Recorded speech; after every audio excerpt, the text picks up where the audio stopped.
Hola a todas y a todos, buenas tardes. A nombre de la Coordinación de Artes Vivas del Museo del Chopo y del Diplomado Cómo encender un fósforo, les agradecemos y les damos la bienvenida a la charla de hoy con Victoria Pérez Royo. Alma Quintana va a dar una introducción de Victoria. Gracias por estar aquí y pues nos hablamos en un ratito al final de la charla. Hola, hola. Gracias, Juan Manuel. ¿Qué tal? Buen día a todas y todos. Gracias por estar por acá y por compartir estas próximas hora y media, 2 horas con nosotras. Me siento muy venturosa de que mi querida Victoria esté nuevamente en esta segunda edición con nosotras por acá.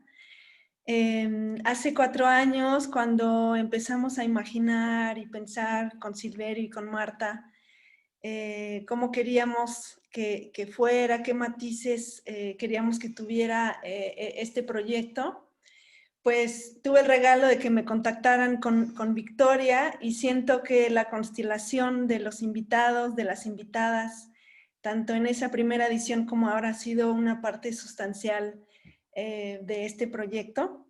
Y bueno, desde ese regalo y que esté nuevamente por acá, siento que está maravilloso poder que más personas, ¿no?, escuchen, conozcan un poco sobre su práctica, que a mí me parece es una práctica que hace que las cosas sean posibles y que lo que aún no es, ¿no?, tenga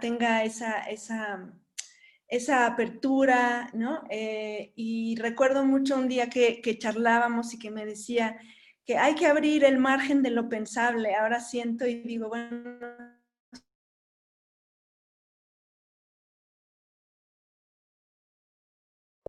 muchos artistas y ha sido cómplice, ¿no?, de abrir perspectivas, recovecos, de tejer palabras, de ampliar perspectivas y bueno, estar cercana y darle lugar al afecto.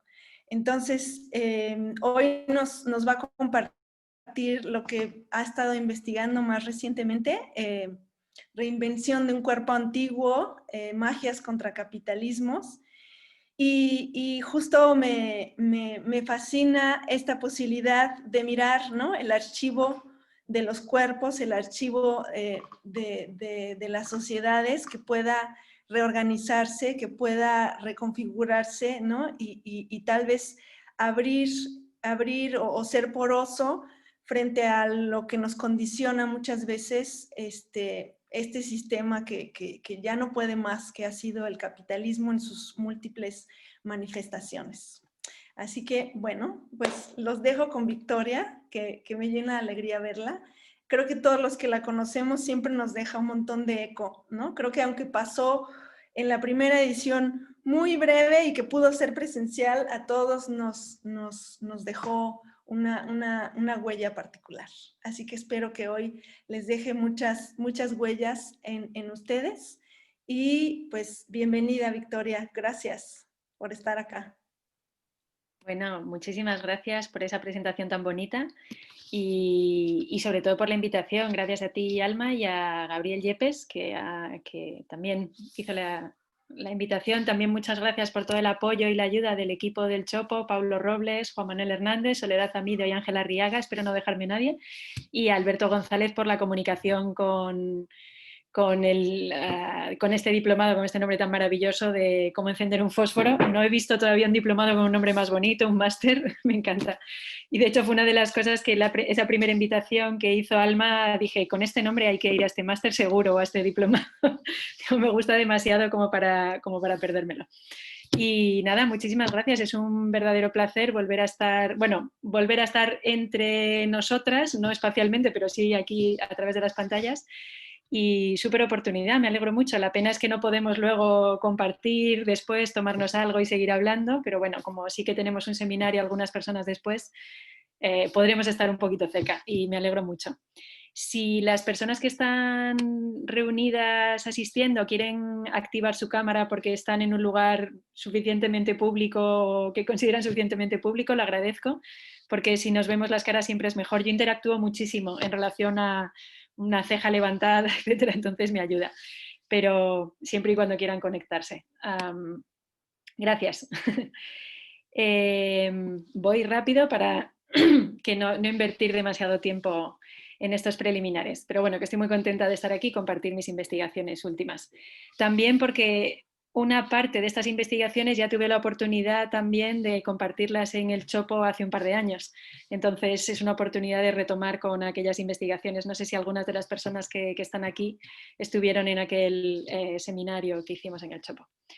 Comienzo con una cita de un filósofo francés, Michel Serres, que es un filósofo muy heterodoxo, en su libro Atlas. Es una cita construida de varias citas seguidas, digamos, es un poquito larguita, pero esta cita es clave para toda la investigación que reúne desde hace varios años hasta ahora. Lo que pasa es que cada vez he ido tomando diferentes dimensiones, esta es la clave. No soy ni un punto geométrico, ni un lugar localizado en un espacio métrico, ni una bola dura en una caja sólida, ni el timonel en su barco, ni una piedra dura para escribir. Soy más bien el que no soy y no soy quien soy. Soy un milagro muy corriente. El genio sale de la botella y se desparrama por el universo mientras permanece dentro del cristal opaco y traslúcido. El yo, poroso, mezclado, acumula presencia y ausencia, conecta y cose lo cercano y lo lejano, lo real y lo virtual.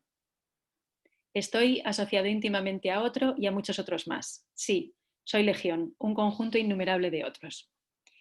Esta cita describe a la perfección una experiencia común que he llamado en mis investigaciones fuera de sí, con la paradoja que es eso, y que compartimos todas. Y es que mi ser cuerpo, la forma de habitar mi cuerpo, no coincide casi nunca con la imagen que veo en el espejo, que es una imagen que está contenida y mi experiencia se desborda de esos límites muy a menudo. Constantemente nuestros cuerpos están viajando fuera de sí, proyectándose hacia otros y acogiendo muchos otros en el propio cuerpo que se nos meten dentro, incluso a veces cuando no queremos, ¿no? En la distancia. Esto es, como digo, lo que he llamado en mi investigación fuera de sí, en el marco de varios proyectos. El más potente en el que se configuró se llamó Cuerpo y Democracia. Lo comento porque si hay algunas personas que han leído algo, que han estado en alguna conferencia, pueden conectar varias cuestiones, quizá también para las preguntas después. La cuestión es que, bueno, en esta investigación lo que trabajo es sobre corporalidades disidentes y me parece que el fuera de sí es una corporalidad disidente que en realidad radica en una experiencia común, una experiencia habitual, pero una experiencia habitual que conforma nuestros cuerpos, pero que no hemos reconocido suficientemente en la modernidad y a la que no se le concede un estatus de realidad o de verdad. Más bien, ese fuera de sí entiendo que lo vivimos como un conjunto de experiencias, impresiones no nombradas, intuidas, que están retiradas al linde de la percepción cotidiana y que ontológicamente se desdeñan como impresiones insustanciales, cuando en realidad conforman nuestro cuerpo y conforman nuestro habitar y nuestro hacer común. Y esto ocurre porque tenemos una experiencia corporal muy pobre en la cultura occidental en general. Hemos desdeñado el cuerpo desde hace siglos. Habría muchas formas de explicar esta experiencia corporal pobre. Yo ahora me quiero centrar en una específica que es un momento fundamental en esa transformación hacia el empobrecimiento de la experiencia corporal, que es la de los cuerpos individualizados, la de los cuerpos convertidos en carne y convertidos en máquina en los inicios del capitalismo. Hay una cita fundamental de Federici, hubo una frase de Federici que leí que me pareció clave para esto, ¿no? Decía, la primera máquina de Silvia Federici, la filósofa feminista italiana. La primera máquina desarrollada por el capitalismo fue el cuerpo humano y no la máquina de vapor ni tampoco el reloj. Explica que en un capitalismo se entienden que su gran capital es la fuerza de trabajo, ¿no? Eso es la cantidad de personas que tienen y que pueden trabajar, ¿no? Que están en condiciones de trabajar. Para eso había que convertir los cuerpos en máquinas. Entonces, hay varios procesos. Susan Buck-Morss, también investigadora norteamericana, ella nos cuenta cómo en realidad la modernidad la hemos construido en Europa como si hubiera empezado con la industria textil en Inglaterra, pero en realidad ella explica que las plantaciones de Haití son el modelo de modernización económica de las naciones occidentales. Explica que el sistema de esclavitud se lleva a Europa, no porque en Europa no hubiera esclavitud, que lo había, pero que solamente tenía el sentido de mantener un orden social y no tenía la orientación de maximización de beneficios, que es lo que surgió como modelo de capitalismo basado en la fuerza, en el cuerpo como fuerza de trabajo. Entonces, la esclavitud, para ello lo que cuenta es que la esclavitud se racializa, de modo que se entiende que la gente que trabaja en las fábricas en Europa trabaja voluntariamente y decide libremente prestar su cuerpo para el trabajo, ¿no? La cuestión es que ahí hay un proceso clave y es que el cuerpo se pasa a convertir en el capital de una, ¿no? Mi cuerpo es mi capital, mi cuerpo es mi mercancía, es lo que yo tengo para ganarme la vida, ¿no? Y eso implica ya una disociación radical respecto al propio cuerpo y respecto a la vida. La conversión radical del cuerpo en máquina disciplinada para el trabajo pasa por algo que comenta Federici, que a mí me parece clave, que es la transformación de las facultades humanas en fuerza de trabajo. Estas facultades son muchas, tenemos que descubrir también cuáles son, hay muchas que hemos perdido y que no recuperamos, pero hay muchas. En cualquier caso, sí que tendrían que ver, entiendo, con formas, pues como describía Foucault en Las palabras y las cosas, formas renacentistas de simpatía o de cercanía, de similitud y de semejanza, todas estas formas de establecer relaciones en un nivel micro y macrocósmico con el entorno, ¿no? con el mundo entorno. Implica ese tipo de relaciones de simpatía, implica la imaginación, que es lo que voy a defender en esta charla de muchas maneras, implica una actitud que se llama animista y toda una serie de facultades que se llamaron mágicas con el fin de erradicarlas y penalizarlas como un pensamiento supersticioso, medieval, retrógrado, etc., ¿no? No voy a darle muchas vueltas porque creo que conocemos muy bien la historia, pero sí que retomo 2 o 3 retazos que nos permiten construir el panorama a inicios del capitalismo para estas cuestiones. Entonces, por un lado, estas facultades que se llamaron magia, ¿por qué se erradica? ¿Por qué hay una persecución de la magia y por qué se demoniza? Explica Federici que la magia impedía el proceso de disciplinamiento para el trabajo.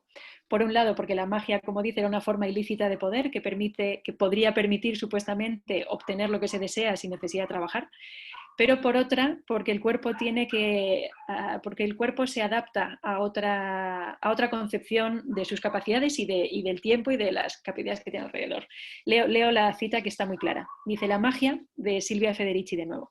La magia se apoyaba en una concepción cualitativa del espacio y del tiempo que impedía la normalización del proceso de trabajo. ¿Cómo podían los nuevos empresarios imponer hábitos repetitivos a un proletariado anclado en la creencia de que hay días de suerte y días sin suerte, es decir, días en los que uno puede viajar y días en los que uno no debe moverse de su casa, días buenos para casarse y otros en los que cualquier iniciativa debe ser prudentemente evitada, ¿no? Entonces, esto está claro. Está claro que también junto con esta persecución, digamos, en este momento confluyeron también varias disciplinas para promover este cambio. Una de las claves que no hemos dejado, digamos que tenemos muy clara, es la filosofía mecanicista, que lleva a cabo una batalla radical contra el cuerpo, ¿no? Institucionalizando una división ontológica entre mente y cuerpo como elementos opuestos determinados por una relación de dominación, ¿no? La razón vinculada con la prudencia, la responsabilidad y el autocontrol somete al cuerpo, que se vincula con los bajos instintos, con lo desordenado, ¿no? Una mente gobernante frente a un sujeto rebelde, que tiene también su correlato en la filosofía política, en relación en un plano social, ¿no? Tendríamos el soberano como cabeza pensante y el cuerpo, en la figura esta del Leviatán que aparece en el libro de Hobbes, la figura de la cabeza pensante, el soberano junto con un cuerpo caótico, ¿no? Del populacho desorganizado y que necesita control, orden, etc., ¿no? Y con otras varias cuestiones como por ejemplo la aparición después de los teatros anatómicos, ¿no? Los que se diseccionan cadáveres y se hace un teatro público de la disección de cadáveres en los que el cuerpo se profana, se desencanta, ¿no? En las que un cuerpo que antes era sagrado, con alma inteligente, se convierte en carne, ¿no? Una colección de órganos y de miembros en carne autómata, sin inteligencia, inercial, ¿no? Ahora es cierto que sí que podemos recuperar muchas prácticas holísticas, pero como diría ella, porque después de la clase de yoga miramos el reloj para ver si llegamos puntuales al trabajo. Entonces ya parece que no interrumpen mucho el ritmo de lo cotidiano. La cuestión es qué prácticas sí lo hacen, ¿no? O qué prácticas son capaces de transformar la corporalidad de manera cualitativa, de modo que podamos recuperar o trabajar desarrollando otras facultades, ¿no? De lo que se trataba entonces con la confluencia de todo esto era de fabricar, estaba intentando explicar cómo se fabrica una corporalidad empobrecida y degradada, ahora sí apta para usos capitalistas, ¿no? Que reduce el cuerpo a carne y que prescinde de todas las maneras en las que corporalmente e imaginativamente somos legión, como decíamos, somos un conjunto innumerable de otros, como en realidad hay comunidad, digamos, yo estoy, digamos, para trabajar esa corporalidad desbordada en la que yo me reconozco como un ser múltiple y conectada y organizando alianzas, sobre todo en momentos de vulnerabilidad, con muchos otros y muchas otras en general. La cuestión es que esto, mientras que en otras investigaciones esto lo he trabajado, por ejemplo, cuando estuve en el Chopo comenté cómo podíamos trabajar esa corporalidad fuera de sí en ámbitos como la protesta política, ¿no? Y la conjunción y alianzas de cuerpos en la protesta en manifestaciones políticas. En otros casos he hablado de una corporalidad fuera de sí, pero a partir de la diferencia, es decir, a partir de la vulnerabilidad y la diferencia que nos constituye, gente, digamos, en situaciones de poder e impoder y despoder.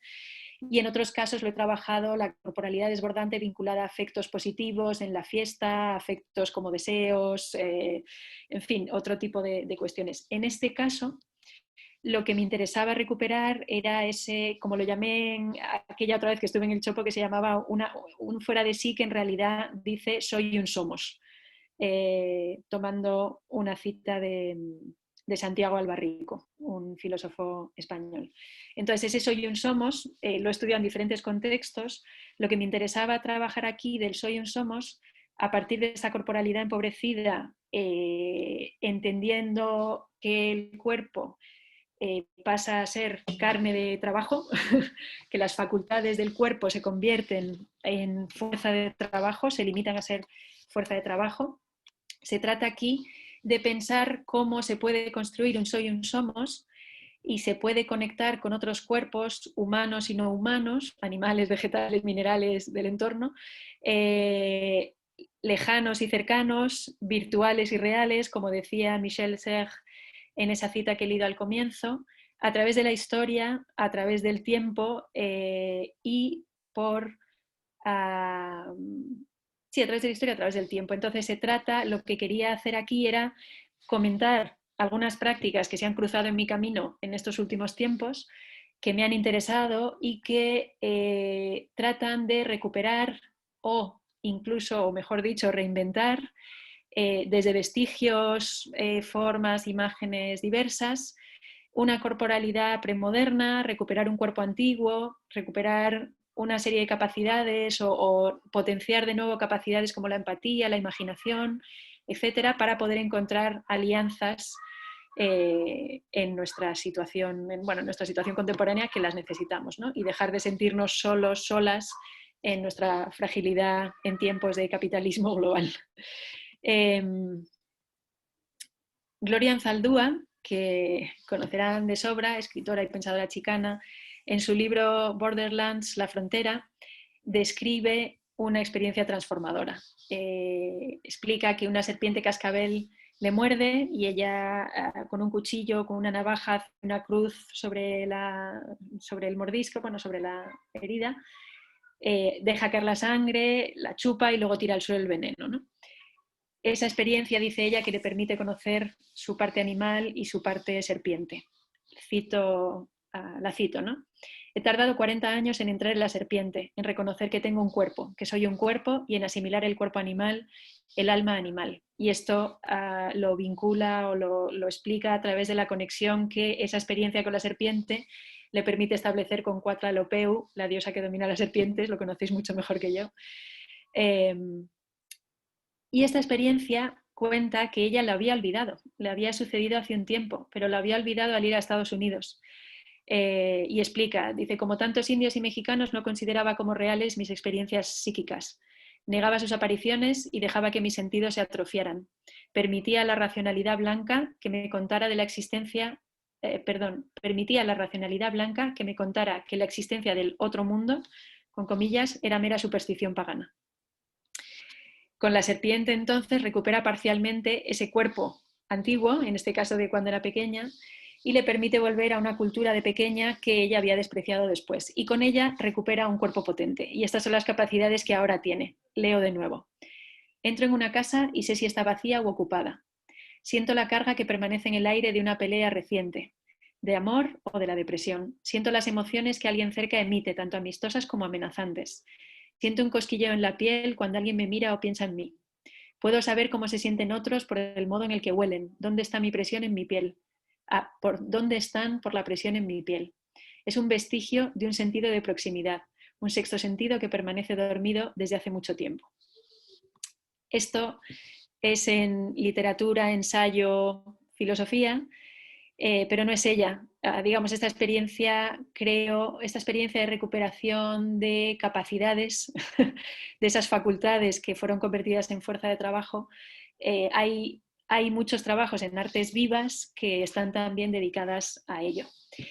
Os quería traer unas imágenes. Voy a compartir pantalla un segundo. Estaría aquí. Lo que pasa es que, vale.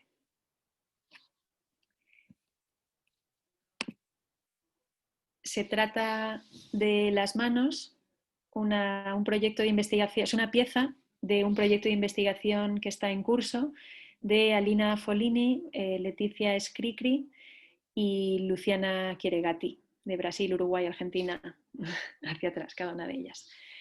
Y lo que ha ocurrido es que en los últimos meses ellas estaban programadas en diferentes teatros y, como le ha ocurrido a gran parte de nuestros colectivos, se han cancelado todas las actividades, y además a ella les agarró en diferentes latitudes.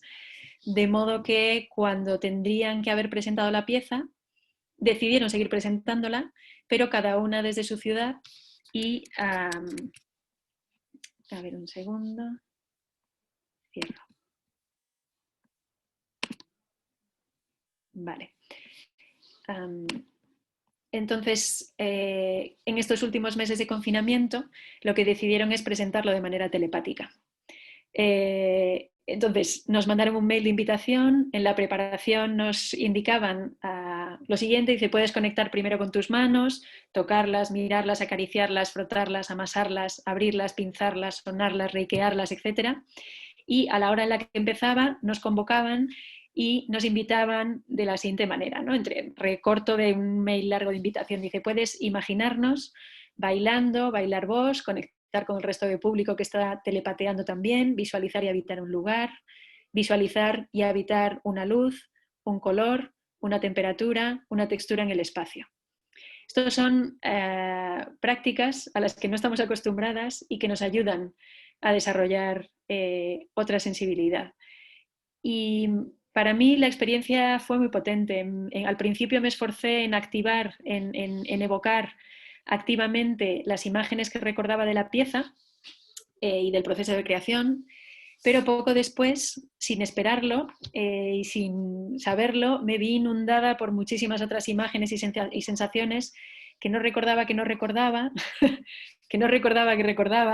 que aparecían inesperadas, que estaban cargadas de emociones, afectos y que revelaban gestos y actitudes de ellas tres de los que no había sido consciente antes y que ahora parecían esplendorosos. Me conecté con gente que sabía también que estaba viéndolo. En fin, me parece que es un caso reciente de ese esfuerzo por sacudirse el cuerpo moderno y de generar otras capacidades y permitir y liberar a este cuerpo moderno de lo que limita su energía y sus capacidades a fuerza de trabajo, de lo que limita sus percepciones a lo que es reconocible y nombrable con claridad, y lo que relega el estatus de inexistente en las realidades que hoy no tienen nombre, ¿no?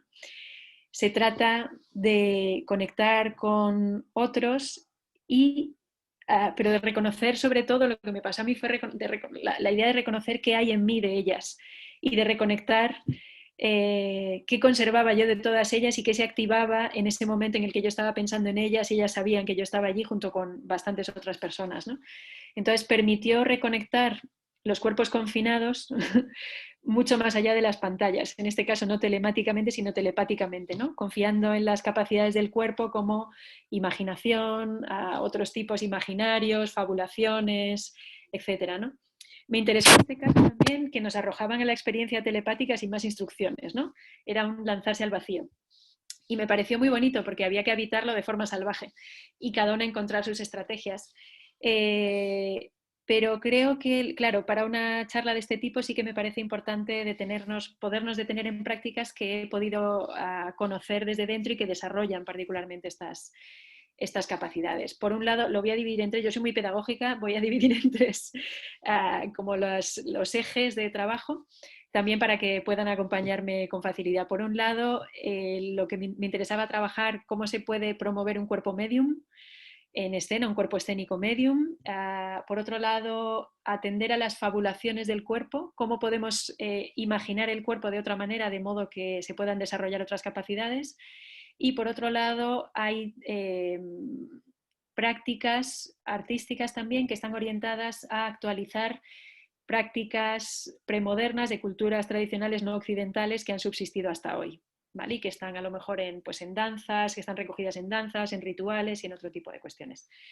En el primer caso, sobre el cuerpo medium, Yuyachkani es un grupo de teatro peruano que en el 2002 desarrolló una pieza que se llamaba Rosa Cuchillo, en la que Ana Correa crea un personaje muy potente a partir del diálogo y la convivencia con madres peruanas que tenían hijos desaparecidos. Y es significativo el relato que hacen de este proceso en relación al cuerpo medium. Dice, si nuestros actores buscaban otro cuerpo dentro de su cuerpo, esta vez tuvieron que prestar el suyo, porque en nuestra escena irrumpieron presencias que buscaban su propio cuerpo, concreto, material, desprovisto de toda metáfora. Así, nuestros actores, que habían tenido como centro la presencia, han debido trabajar la ausencia en sí mismos para evocar los cuerpos de los ausentes. Esta idea de abrir el propio cuerpo, de que el cuerpo, más que abrirlo, que el cuerpo se vea empujado, ¿no? que se vea, ¿no? Que se abra, que se vea abierto, porque hay muchos otros que están tratando de encontrar expresión y de manifestarse y de vivir en él, me parece fascinante. Cuando la leí esta cita, lo interesante es que trata de organizar una conexión con cuerpos pasados que llegan hasta hoy por medios de retazos, de relatos, de fragmentos, de imágenes, de gestos, de actitudes, de palabras, que contienen una energía, un patos, una energía, una emoción tan fuerte que son capaces de llegar hasta nosotras, gracias a esa fuerza del deseo, de la desesperanza que sintieron, ¿no? Son afectos que perviven eso en imágenes, en gestos, en actitudes y que buscan cuerpos en los que seguir viviendo, en los que seguir activándose, ¿no? Son cuerpos pasados que buscan formas de pervivir en cuerpo, ¿no? de continuar sus vidas a través de cuerpos, ¿no? Ya sean cuerpos inertes o cuerpos vivos, ¿no? Cuerpos inertes como imágenes, gestos, etcétera, que los encarnan en cuerpos vivos. Yo no he tenido la oportunidad de conocer el proceso de Rosa Cuchillo, pero sí he conocido otras prácticas que me dan pistas para pensar en estrategias o que me han descubierto estrategias para desarrollar un cuerpo antiguo, ¿no? Para desarrollar corporalidades premodernas. Una de ellas son las prácticas de Carolina Mendonça, que es una artista brasileña que tiene un trabajo muy potente de desarrollo de la imaginación perceptiva basado en prácticas corporales. Tuve la suerte de compartir con ella unos días en el Festival Nido del año pasado en Uruguay, en Campo Abierto, y fue maravilloso porque encontramos muchas afinidades, así que ella está muy presente, porque un primer borrador de las primeras ideas que estaba trabajando que presento ahora, las trabajé allí y pudimos ver todas las afinidades que había, entonces va a estar muy presente. Tengo aquí una imagen, no sé si merece la pena. Vamos a dejar, porque esta como es una pieza sonora, vamos a dejar si acaso que aparece de su trabajo.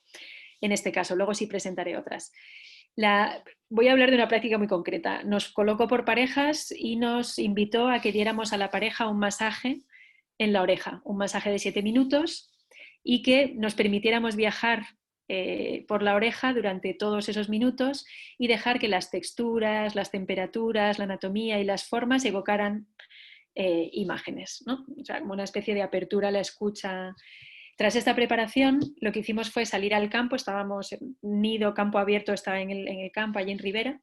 Salimos al campo como pensándonos como una gran oreja colectiva, tratando de atender a todo lo que escuchábamos. Y lo que escuchábamos abarcaba desde lo que oímos, pues motores, viento, conversaciones, lo que no reconocemos con claridad, que son sonidos que a lo mejor no podemos adscribir directamente a algo, leves rumores, conversaciones muy lejos en las que no se distinguen palabras, hasta lo que no oímos literalmente, pero que con ayuda de la imaginación creemos oír o podemos llegar a oír, como son conversaciones muy lejos o como son cosas, por ejemplo, yo me puse a imaginar el crecimiento de las raíces de las plantas, cómo soplaba el viento en cada una de las hojas de los eucaliptos que teníamos delante y yo, digamos, las experiencias auditivas que hubo, imaginativas, fueron fabulosas y se extendían mucho más allá de una audición visual. Se trataba de una apertura de los sentidos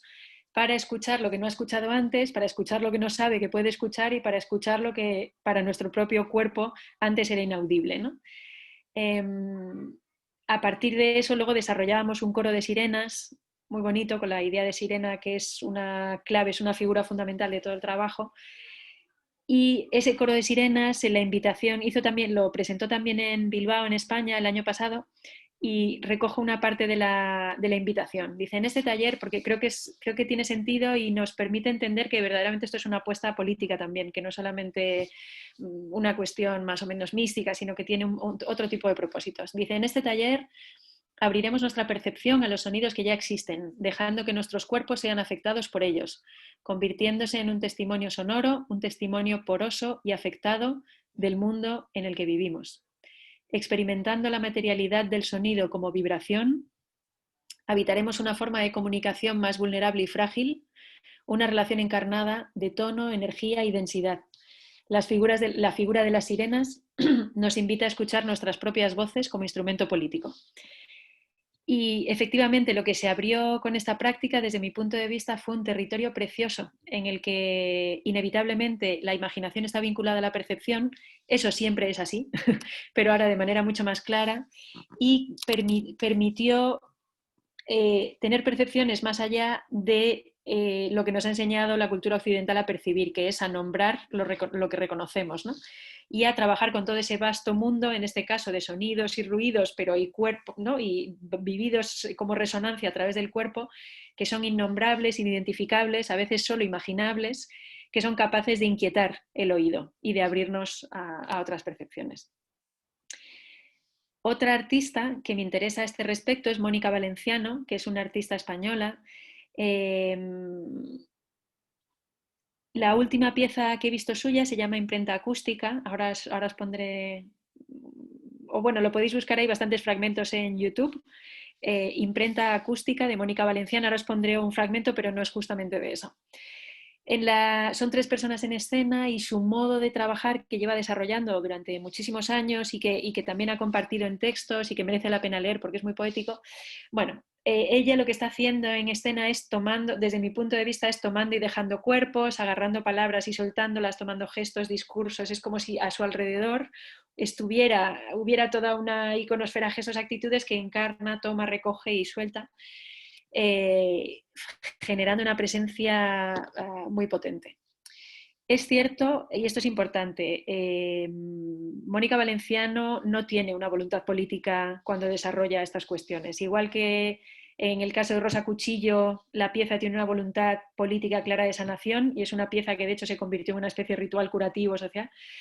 O en el caso de Carolina Mendonça, entiendo que también hay una preocupación por reescribir una historia, luego lo explicaré, desde reescribir la historia, reescribir el cuerpo desde otras corporalidades, etc. Mónica Valenciano no tiene una voluntad política, pero sí me parece que ofrece claves en su trabajo de diferentes estrategias para ese cuerpo medium, ¿no? Para fabricar un cuerpo medium. Para, en su caso, como hace ella, para vaciar su cuerpo de forma que se convierta en receptáculo de todos esos retazos de cuerpos que quieren expresarse en cuerpos actuales, ¿no? Ella de hecho habla de su cuerpo escénico como un cuerpo que no representa disculpas, bueno, voy a dejar que suene, lo esperaba.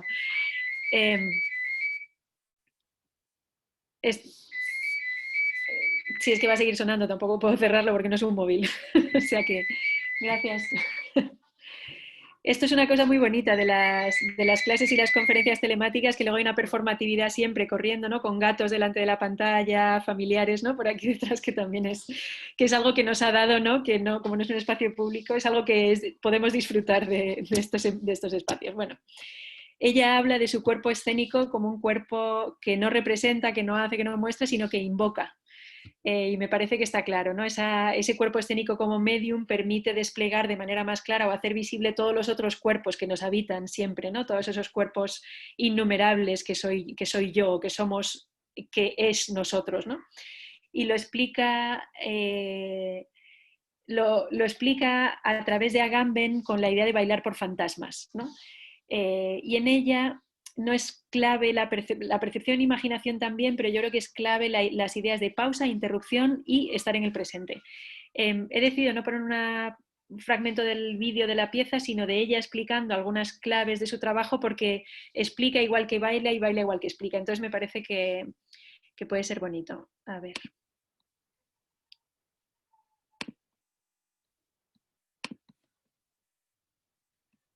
Vamos a ver. Y aquí está.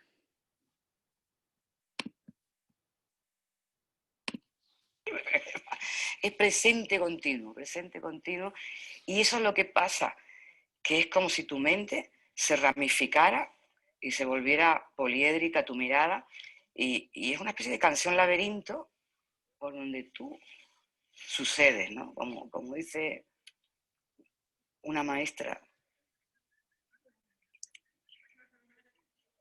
dice, el arte de suceder, ¿no? Esa temporalidad del suceder, ¿no? Tenemos que entrenar eso, ¿no? Esa temporalidad de estar sucediendo, no de ir a, venir de, aquello tal, aquello cual. Y no estás viendo nada de lo que hay. Y si con lo que hay está estar en... Ese es mi trabajo. Entonces, y eso, ¿cuántas vidas lleva eso? Aprender a acompañar el tiempo. Saber es aprender a acompañar el tiempo. Yo, fíjate, las vidas que hagan falta. Bueno.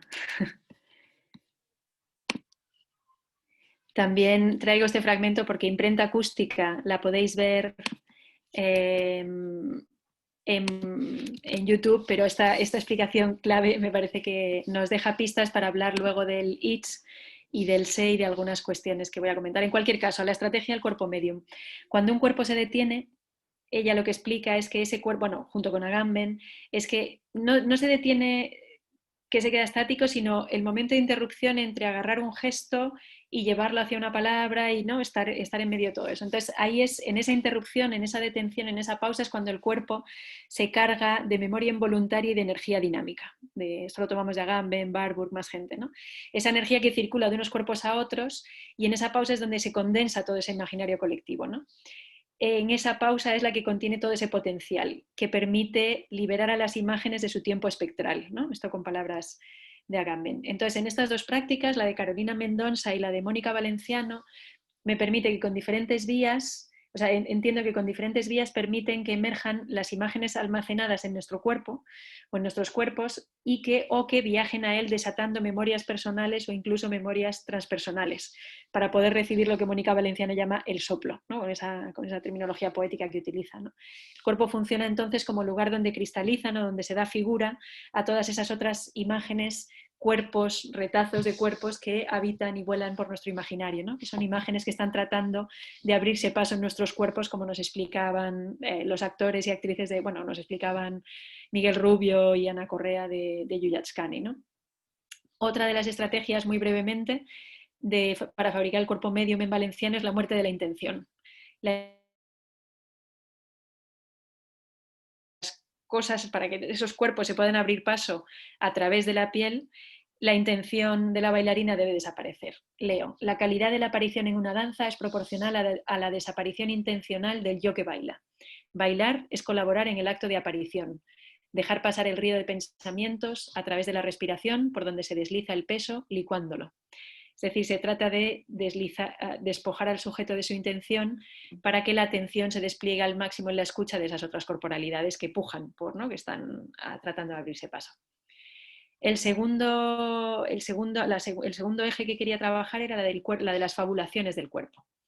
En este caso, lo que voy a trabajar son fabulaciones. Bueno, empiezo de nuevo con Carolina Mendonça, con otra práctica que fabula el cuerpo para conectar con otros cuerpos históricos. Y ahora históricos pensando en la historia humana. Luego llegaremos a la geológica, que va más allá. Tiene un proyecto con un título tan sugerente como Pulp, en inglés, la historia como un lugar cálido, húmedo, que es precioso. Comparto de nuevo un fragmento, pero yo creo que no se ve prácticamente, es muy difícil con un vídeo recoger algo en 2 minutos, pero pongo una imagen para que podáis... a ver si lo pongo en pantalla completa.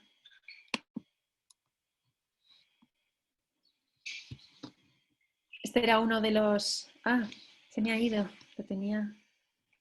Bueno. Estaba por aquí.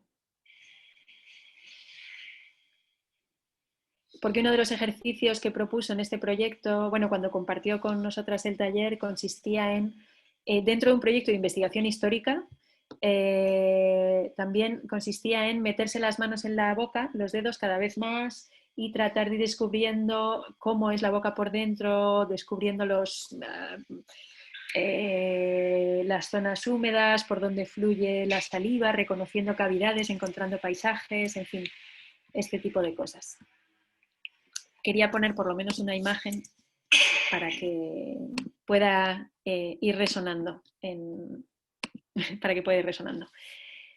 En el caso de la historia humana, ¿cómo conectar con la pluralidad que soy, con el soy y un somos histórico? Propuso un ejercicio muy interesante, que le invitamos también un ejercicio muy interesante que conocimos, que se le propuso al grupo de estudiantes del Máster de Madrid.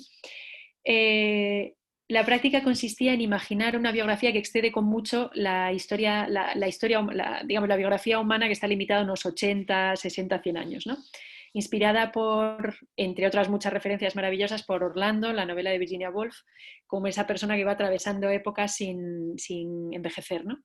Entonces el ejercicio era muy sencillo y precioso, consistía en multiplicar la propiedad por 10. Entonces yo tengo 40, por 10 serían 430 años que tendría actualmente. Si lo restamos de 2020, yo habría nacido en 1590.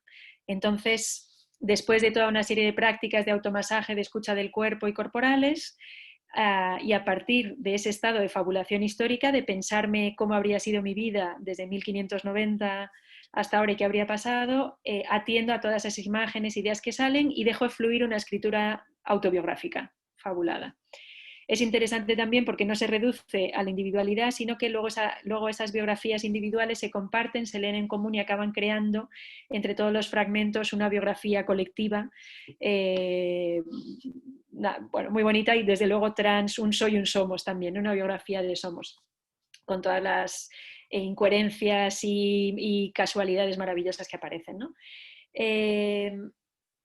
en el programa de la pieza de presentación en Pulp, en uno de los teatros en Alemania, dice algo clave para esta recuperación del cuerpo antiguo o reinvención del cuerpo antiguo, mejor dicho, que me preocupa. Dice, nos preguntamos, lo leo es un pelín largo, dice, nos preguntamos cómo la humedad y la pegajosidad podrían ser una forma de rastrear el deslizamiento del cuerpo.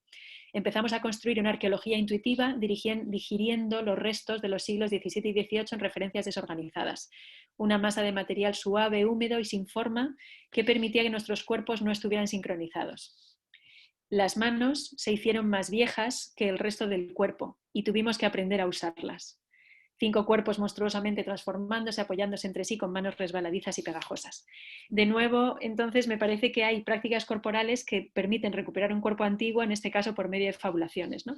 Y que permiten un ejercicio de imaginación histórica que, muy lejos del relativismo, mentiras y falsedades históricas o de meras fantasías, permite descubrir los restos históricos que habitan el propio cuerpo, que contienen una información preciosa para reescribir desde otros lugares una historia afectada y descubrir cómo estamos desde siempre habitadas por otros cuerpos que la historia occidental nos ha enseñado a pensar como lejanos e inaccesibles, pero que sin embargo así podemos recuperar, ¿no? Pero hay otra posibilidad más allá de la historia humana, que sería la de un cuerpo antiguo más allá, conectado con cuerpos minerales, vegetales y animales, que son los cuerpos de los que procedemos, ¿no? De los que procede fisiológicamente nuestro cuerpo. Y aquí conectamos entonces con un cuerpo antiguo ya a escala geológica. Es un cuerpo antiguo que tiene que ver con lo que es cada cuerpo, digamos que cada cuerpo fisiológicamente, cada cuerpo humano así fisiológicamente muchos otros cuerpos previos.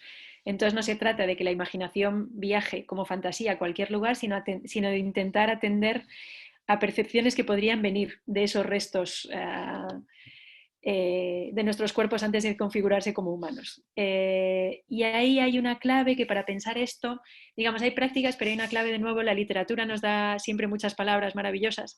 Entonces, Clarice Lispector, la escritora fabulosa brasileña en Agua Viva, trata de, a mí me parece un experimento fabuloso porque trata de escribirse desde un pulso de vida previo a la individuación, trata de escribir fuera del yo humano.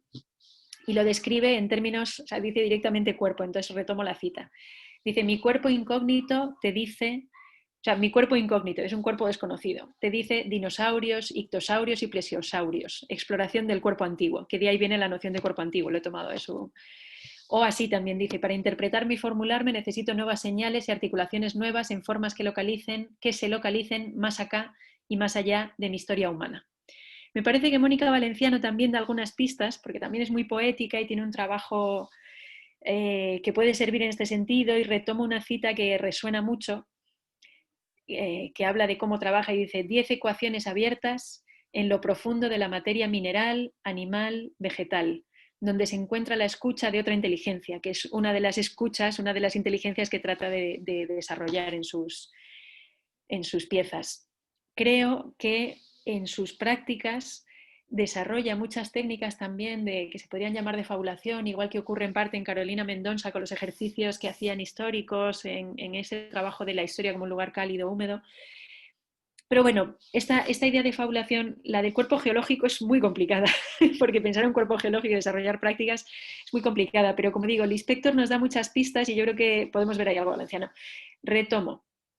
Desde mi punto de vista, ese cuerpo geológico, ese cuerpo de historia geológica, se podría vincular a lo que Lispector llama el it, ¿no? El its, el ello en inglés, ¿no? En su novela, que no es un cuerpo anónimo, neutral, sino, yo lo entiendo, como retazos de pulsos de vida que están continuamente cruzándose y que configuran el devenir, ¿no? De energías, deseos y afectos que están continuamente formándose, ¿no? Dice, y eso permite una corporalidad fuera de sí en tiempos geológicos, ¿no? Dice Lispector. Y si digo yo, es porque no me atrevo a decir tú o nosotros o uno. Estoy obligada a personalizarme empequeñeciéndome, pero soy el eres tú. La palabra más importante de la lengua tiene solo 2 letras, E-S, es. Es decir, no se trata del soy, sino del es, un es sin sujeto. Dice también, me soy, ¿no? Yo me soy. Pero también está el misterio del impersonal, que es el it's. yo tengo lo impersonal dentro de mí y no es corrupto y putrescible por lo personal que a veces me encharca, ¿no?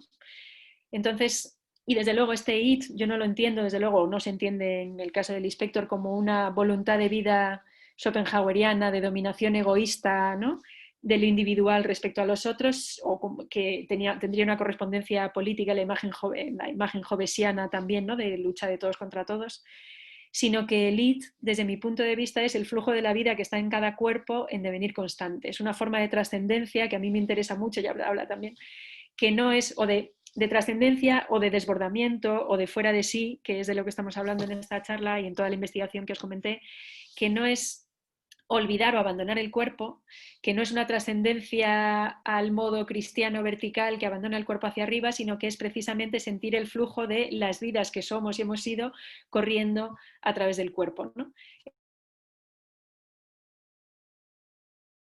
Me parece que el baile por fantasmas de Mónica Valenciano y muchos de los ejercicios de Carolina Mendonça con la atención a la saliva de la boca y descubrir cómo otras geografías distintas a las geografías que miramos en el espejo de nuestro cuerpo exterior, que es al que estamos más acostumbradas, y todas las fabulaciones que producen, nos permite olvidar esos límites autocontenidos del cuerpo soberano, autónomo, moderno, y que permitan que el flujo de todas esas vidas, ¿no?, nos atraviesen.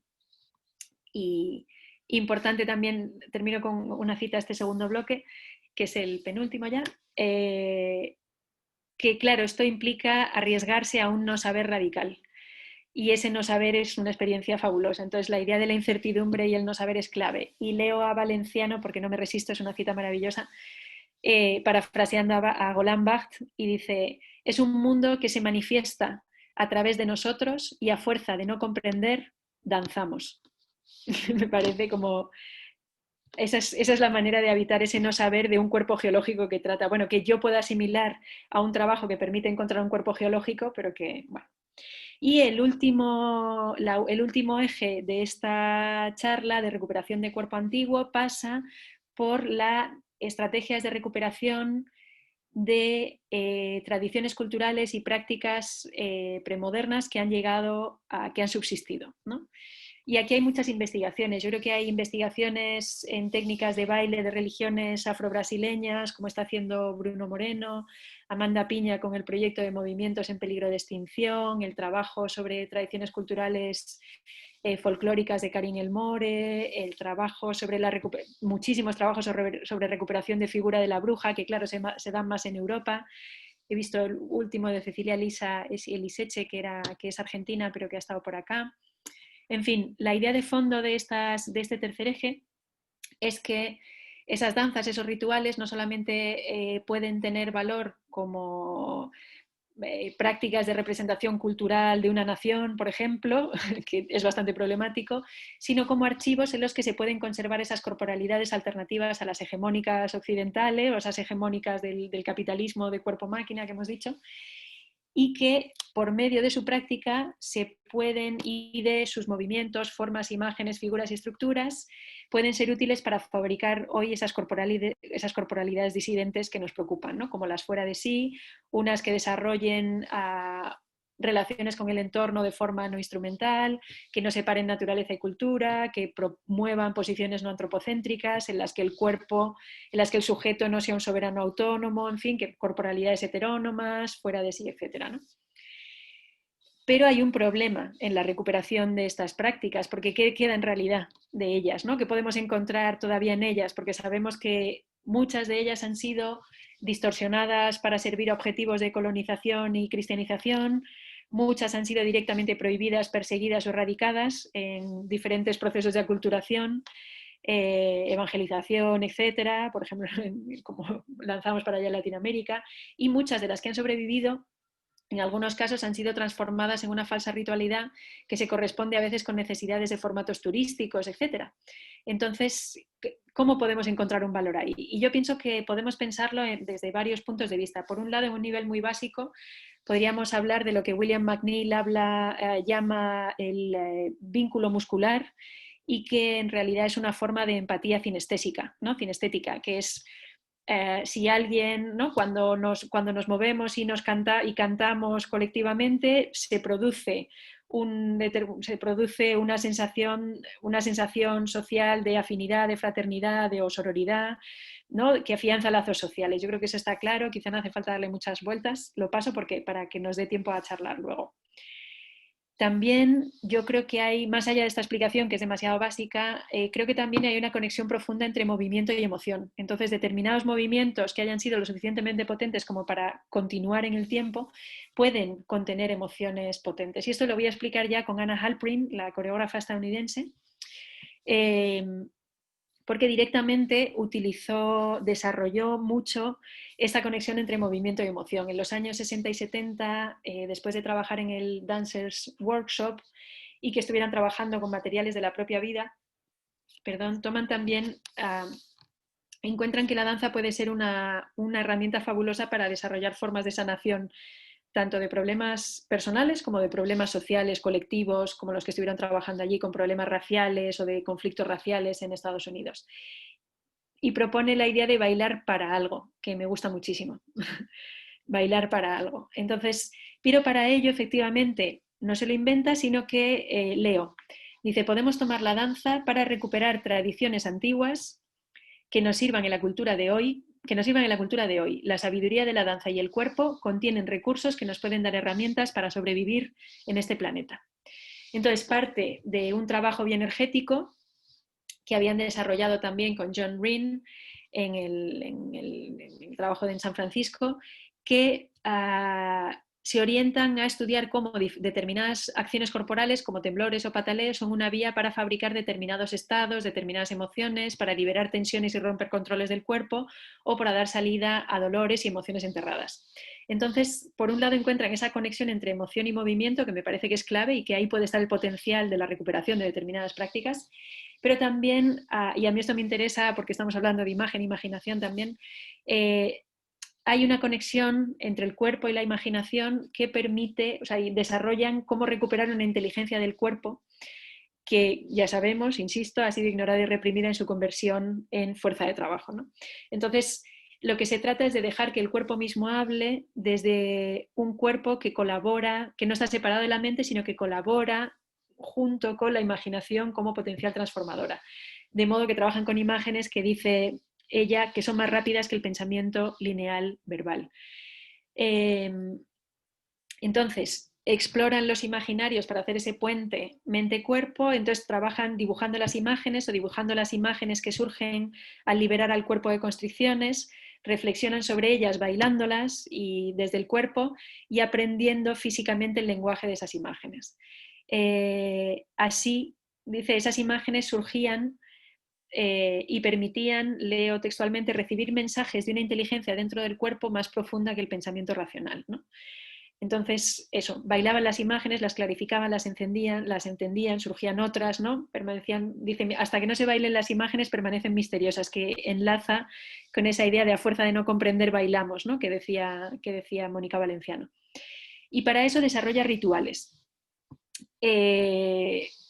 Rituales que están basados en movimientos y patrones de comunidades originarias de Estados Unidos. En concreto, ella menciona la cultura Pomo del norte de California.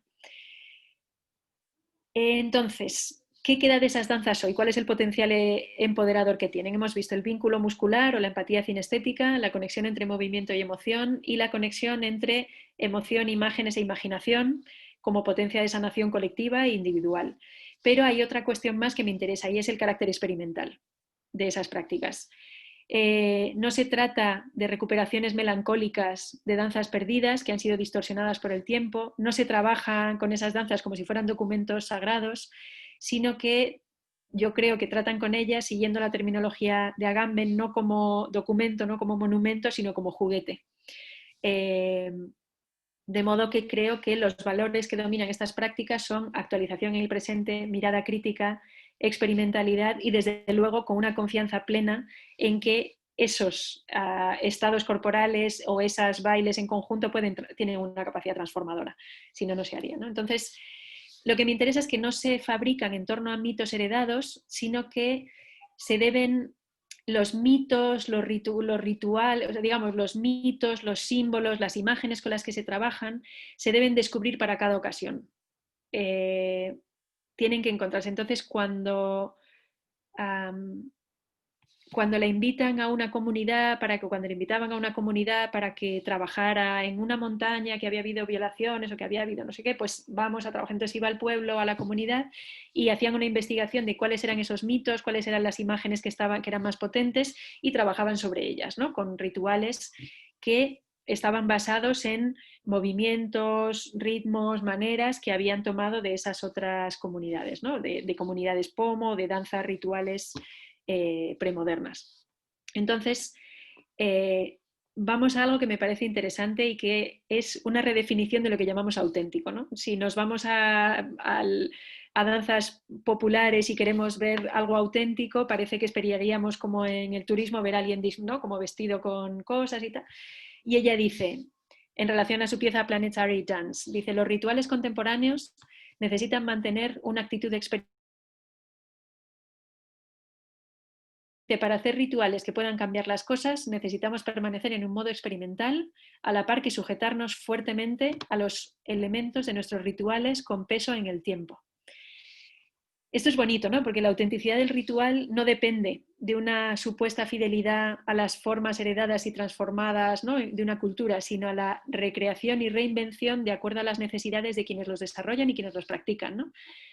No importa que esos movimientos se hayan resignificado y que esas formas hayan sido pervertidas por diferentes usos y que no sean más los originales, con muchas comillas, de esa cultura, sino que lo que importa es la medida en la que se prestan para expresar las preocupaciones de hoy, en las que sirven para rescatar y activar sus posibilidades en el presente y en las que sirven a las urgencias y necesidades para construir alianzas con muchos otros cuerpos y poder decir soy un somos colectivamente con otros cuerpos más allá en el tiempo que el espacio, ¿no? Entonces lo que hace y mantiene vivo un ritual de este tipo, lo que lo hace auténtico, no es su forma exterior solamente, sino las voluntades de los cuerpos de bailar y habitar juntos su disidencia. Tenía aquí unas imágenes, pero se me ha olvidado enseñarlas. Voy un momentito, digamos, para que se vea también qué es lo que había retomado. Yo creo que es aquí. Compartir. Que se ve, intentando buscar alguna imagen para que pudierais, bueno, para poderla compartir con ustedes, que seguro que lo conocen. He visto aquí algunos de los ejes que explica para la danza y que están tomados muy a menudo de prácticas circulares, en círculo, etcétera, comunitarias, que había tomado de esos rituales previos, pero a los que le da sentido hoy en relación a las comunidades que lo bailan. Un caso interesante que he conocido por relatos y lecturas, que probablemente muchas de las personas que están ahí lo conocen mucho mejor que yo, que es prueba de esta experimentación y jugueteo con la herencia cultural, es la del Instituto Mexicano de Asuntos del Movimiento, que, ¿no? Seguro que alguien incluso los ha bailado, que según tengo entendido en su primer programa, que se llamaba Movimientos de Defensa Personal para Minorías Culturales, WINCLIL, si no me equivoco, desarrollaban un arte marcial, ¿no? Como una práctica de autodefensa basada en toda una reserva de movimientos indígenas de la cultura maya, como cocinar tortillas o limpiar la milpa y cosas así, ¿no? Se trataba de resignificar esos movimientos para que las mujeres se pudieran defender o se sintieran un poco más seguras y ayudarse a sí mismas, ¿no? Esto es una forma también, ¿no? Que me ha parecido, que siempre me interesó mucho cuando me han hablado de ello, que es porque es juguetón, es experimental, es emancipador, pero permite resignificar esos vestigios del pasado. En este caso no estamos hablando tanto de cuerpos fuera de sí geológicos, pero sí de cómo retomamos las tradiciones heredadas o las tradiciones que han conseguido sobrevivir para llegar a potenciar esos cuerpos en alianza, ¿no? Pues ese soy un somos. Bueno, esto es lo que quería comentar, concluir que todo esto que estoy contando no es místico. Me parece que es un trabajo muy potente con la imaginación y con las facultades del cuerpo que hemos olvidado, desde la experimentalidad, que permite un fuera de sí, que es lo que estaba contando, un fuera de sí anacrónico, un fuera de sí que es capaz de proyectarse hacia lo vegetal, lo mineral y lo hacia animal, hacia atrás y delante en el tiempo, más allá del sujeto autocontenido, individualizado y empobrecido y degradado ¿no? que vivimos todavía hoy en muchos contextos, ¿no? Aquí la imaginación es una herramienta poderosa. La imaginación, que está siempre anclada en el cuerpo, no hay otra cosa, es poderosísima para transformar, para desarrollar corporalidades disidentes respecto a la hegemónica de conversión, ¿no? Bueno, que hemos comentado, que recupera la imaginación como una herramienta muy potente contra su degradación y su conversión en la modernidad en mera fantasía. Y con esto concluyo para que tengamos unos minutos para poder charlar juntas. Muchas gracias por su atención. Y hasta aquí. Corto mi micrófono un rato. Muchas gracias, Victoria.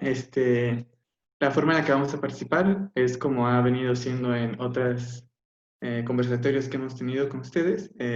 Vamos a usar el botón de manita arriba que está en el menú de participantes, o si lo prefieren, pueden levantar la mano desde su cámara y nosotros les damos micrófono. Gracias.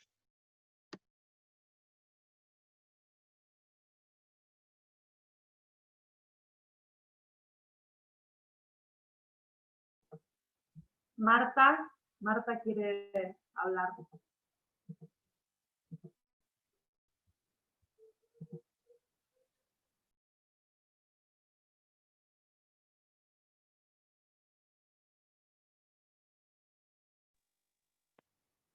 Hola, buenas tardes. Pues no, yo estaba aplaudiendo, digamos que me parecía un gesto de decir muchas gracias por esta conferencia.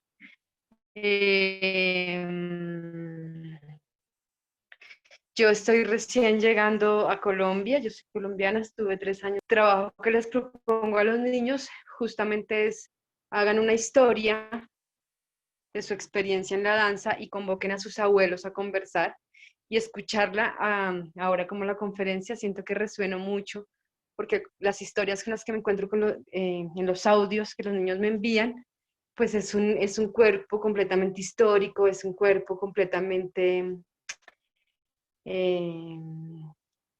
pues que trae consigo una historia. La palabra que usaba la Victoria era, bueno, la olvidé, como esto, ¿no? Como que uno va adentro en los cuerpos a explorar. Y bueno, eso, muchas gracias. Un cuerpo geológico, es un cuerpo geológico. Muchas gracias. Muchas gracias. Sí, siempre es una alegría ver que resuenan, ¿no? Que esto resuena, o sea que si quiere, también estoy encantada de escuchar experiencias similares, afines con estas cuestiones, que seguro que me ayuda a pensarlo mucho más allá de las prácticas que yo he podido conocer o que se me han cruzado en el camino en estos años. Damos la palabra a Leti.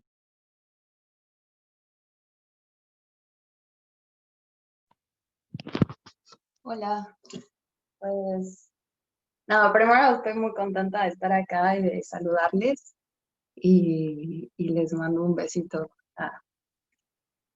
bueno, a Silverio, Alma, Alberto, Julia y bueno, también a ti, Victoria, y a los demás.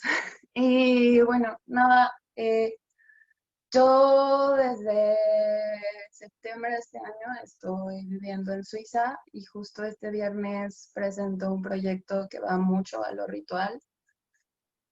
Y pues estoy como conmovida o movida y bueno, en realidad solo recuerdo palabras que me han movido en este mes, como exótica, como comer una pomegranada, una granada, y, o sea, ponerla encima de mi cabeza y entonces que eso fue, o sea, la lectura fue que eso podía ser muy religioso, pero que después tomé la fruta y la comí como un mono, y que entonces eso sacaba del lugar el gesto anterior. Y me pareció interesante, o sea, me parece interesante también la noción que hay en relación al tiempo y al capitalismo y a la producción de hacer teatro dentro de una institución como en la que estoy ahora. y estoy sumamente agradecida y al mismo tiempo, pues esto me da claridad de ver o de sentir cómo puedo dirigir lo que siento, que es respetar el tiempo, respetar... bueno, quería compartir eso, o sea, como una de las frases que es dentro del manifiesto que presentó el viernes, es como ir a tu propio ritmo. Y no sabía cómo eso se ligaba a una conciencia política, aunque tenía como atisbos, pero ahora sí, como que ahora tengo claridad o como por lo menos empiezo a ver como qué hilos estoy jalando, ¿no? Y pues bueno, nada, gracias. Vale, bueno, yo os voy a dar las gracias a todo el mundo que comente, o sea que muchas gracias también. Qué bien.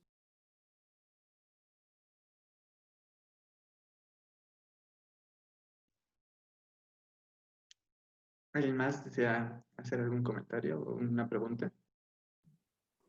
Sí, Son.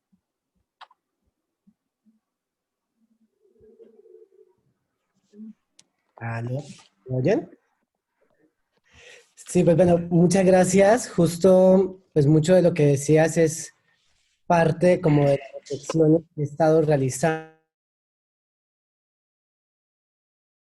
que me ha hecho replantear y volver a analizar como muchas acciones en las que he colaborado en Colombia y que tienen que ver como en acciones que buscan visibilizar los cuerpos que han sido desaparecidos, que hacen parte de estas grandes fosas comunes que Colombia es un país hecho a base de fosas comunes. Y, y justo en esas prácticas y en las obras de danza también en las que he estado, nos ha tocado jugar a este lugar de cómo no soy yo quien hace de este cuerpo, quien trata de hacer de este ser que ya no se sabe quién es ni de dónde está, sino de cómo lograr hacer esos devenires, cómo lograr dentro de cada vez que repetimos las piezas, permitirnos acontecer nuevamente esa desaparición que muchas veces nos deja siempre así súper movidos. Y cuando mencionabas de cómo soy un somos, a partir de las protestas nacionales del año pasado, comenzó desde la Universidad de Antioquia, se comenzó a generar toda una campaña de unas coreografías que se comenzaron a replicar en todo el país, en las protestas, y justo antes no pasaba tanto, como que siempre habían como ciertos coros, como, pero no como un juego coreográfico puntual.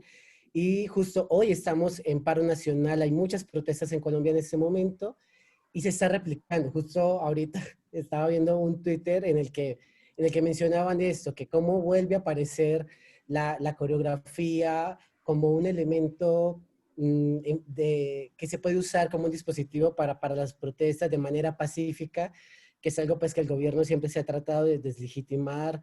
Y bueno, es algo que a mí personalmente me problematiza mucho, es el lugar de la cantidad de líderes sociales asesinados en Colombia, los asesinatos a posibles candidatos presidenciales para los próximos años que está comenzando a pasar desde el día de ayer.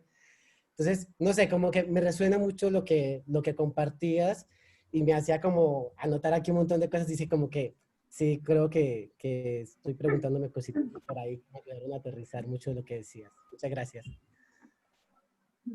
Nada, y a mí me recordaba, tardaría un ratito, medio minuto en buscar la cita, quizá merece la pena, pero sí recuerdo en relación a esta experiencia de una corporalidad desbordada que atraviesa tiempos históricos, había una cita en un texto de Susan Leigh Foster que tradujimos para un libro, para componer el plural, para el libro que editamos sobre cuerpo y democracia, en esta investigación que he dicho que forma parte de esto que presento, que he presentado aquí hoy, y era muy bonito porque ella simplemente lo que se llamaba cuerpos en...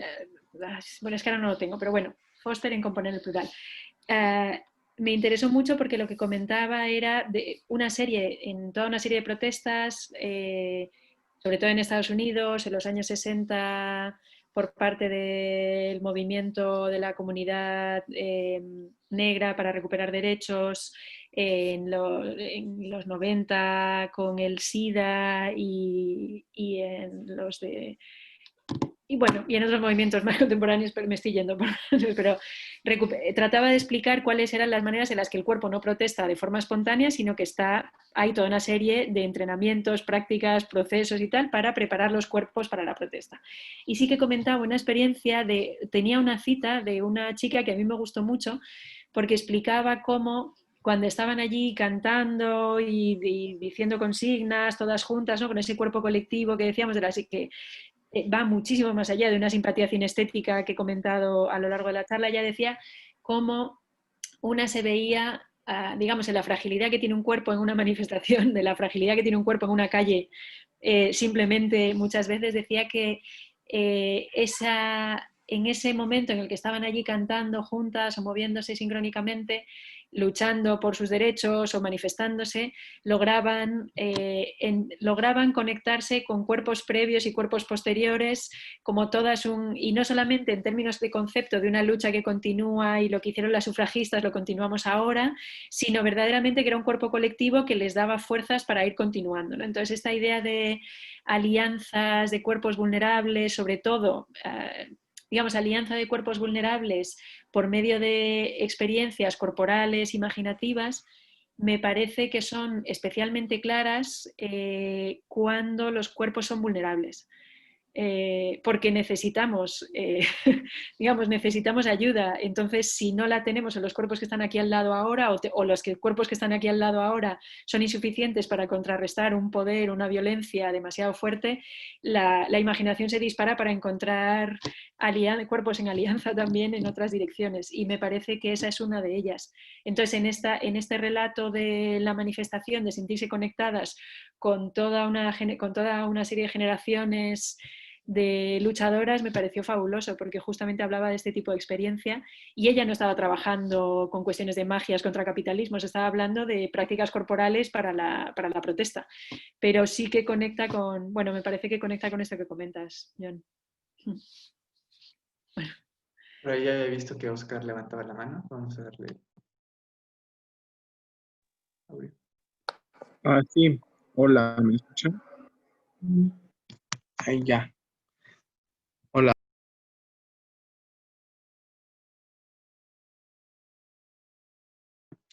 Perdiste audio, Oscar. No sé si tú lo cortaste. Ya, hola, ¿me escuchan? ¿Sí? Bueno.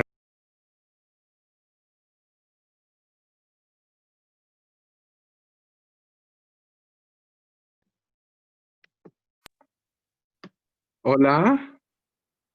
Te lo juro que yo no lo apago.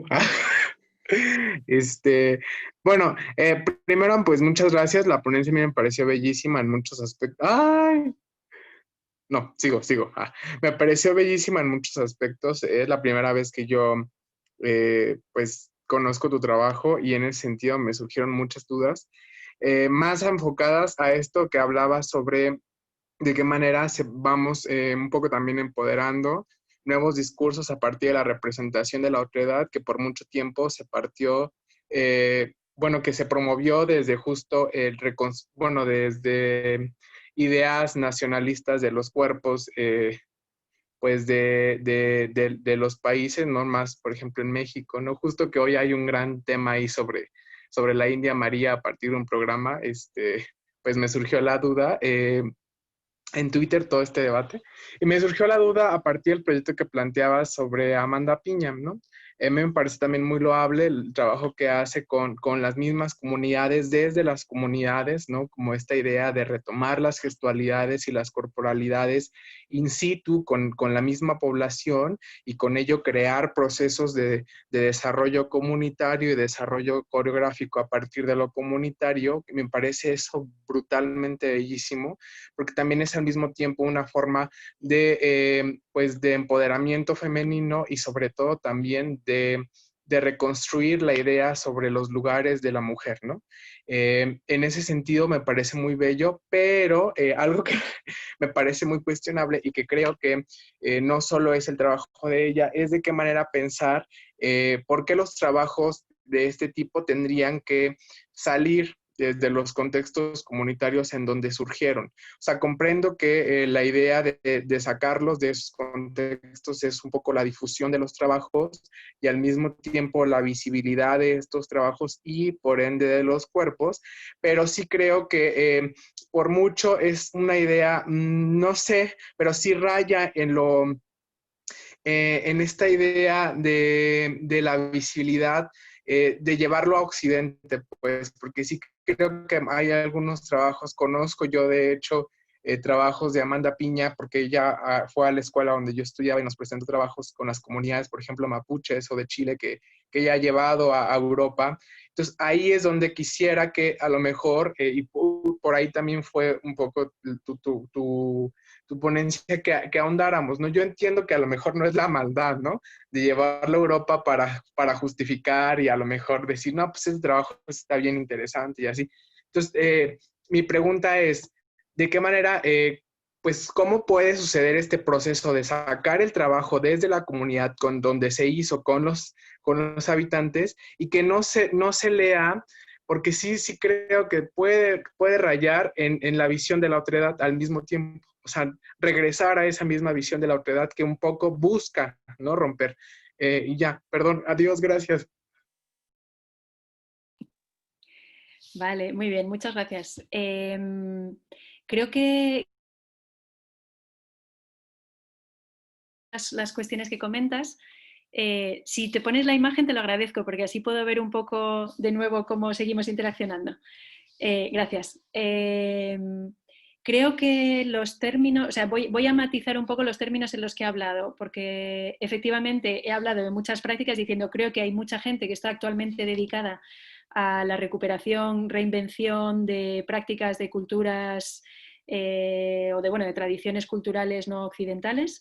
Y me parece que esa recuperación está orientada a la fabricación, o sea, digamos, en muchos casos tiene, o en algunos casos tiene una propuesta política de fondo importante. Entonces, por supuesto que hay que atender a las formas en las que se hace eso y qué se hace. Pero yo matizaría. Creo que en ningún caso de las prácticas que me han interesado, de todas formas, tengo muchas ganas de ver más prácticas de este tipo. Lo que pasa es que en Europa yo no puedo verlas. Me resulta más difícil. Si estuviera por allá tendría más posibilidades. Sí que en el caso del flamenco, que es una de las culturas tradicionales españolas, sí que hay algo de eso y ahí estoy intentando ver, hay como investigaciones bien interesantes, pero en cualquier caso... no se trata en ningún caso, cuando estaba hablando de prácticas en esta charla, en ningún caso estaba hablando de representaciones del otro, sino de prácticas que pueden utilizarse o que se pueden tomar o que se pueden poner en práctica, actualizar y experimentar con ellas y jugar con ellas con el fin de, o digamos, sí, bueno, con diferentes fines, pero bueno, digamos prácticas con las que se puede trabajar.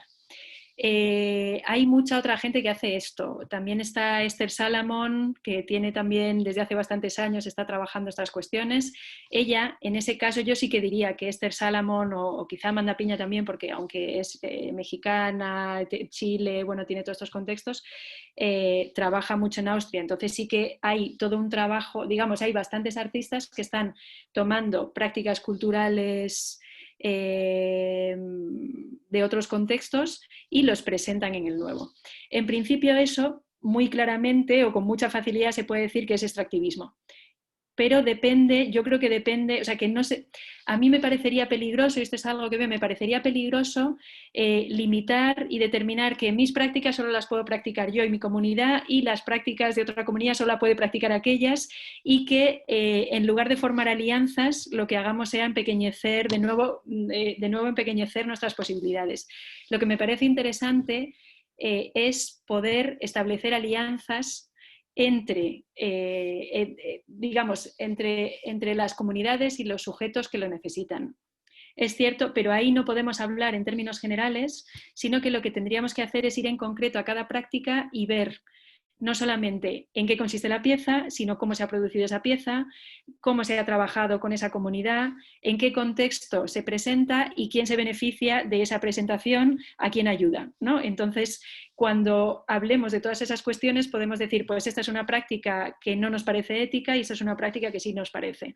La cuestión sería quién se beneficia de eso y a quién. Entonces, si ayuda a construir alianzas entre comunidades vulnerables, me parece maravilloso. Bueno, estoy hablando en términos muy generales, pero creo que a mí sí me parecería preocupante asimilar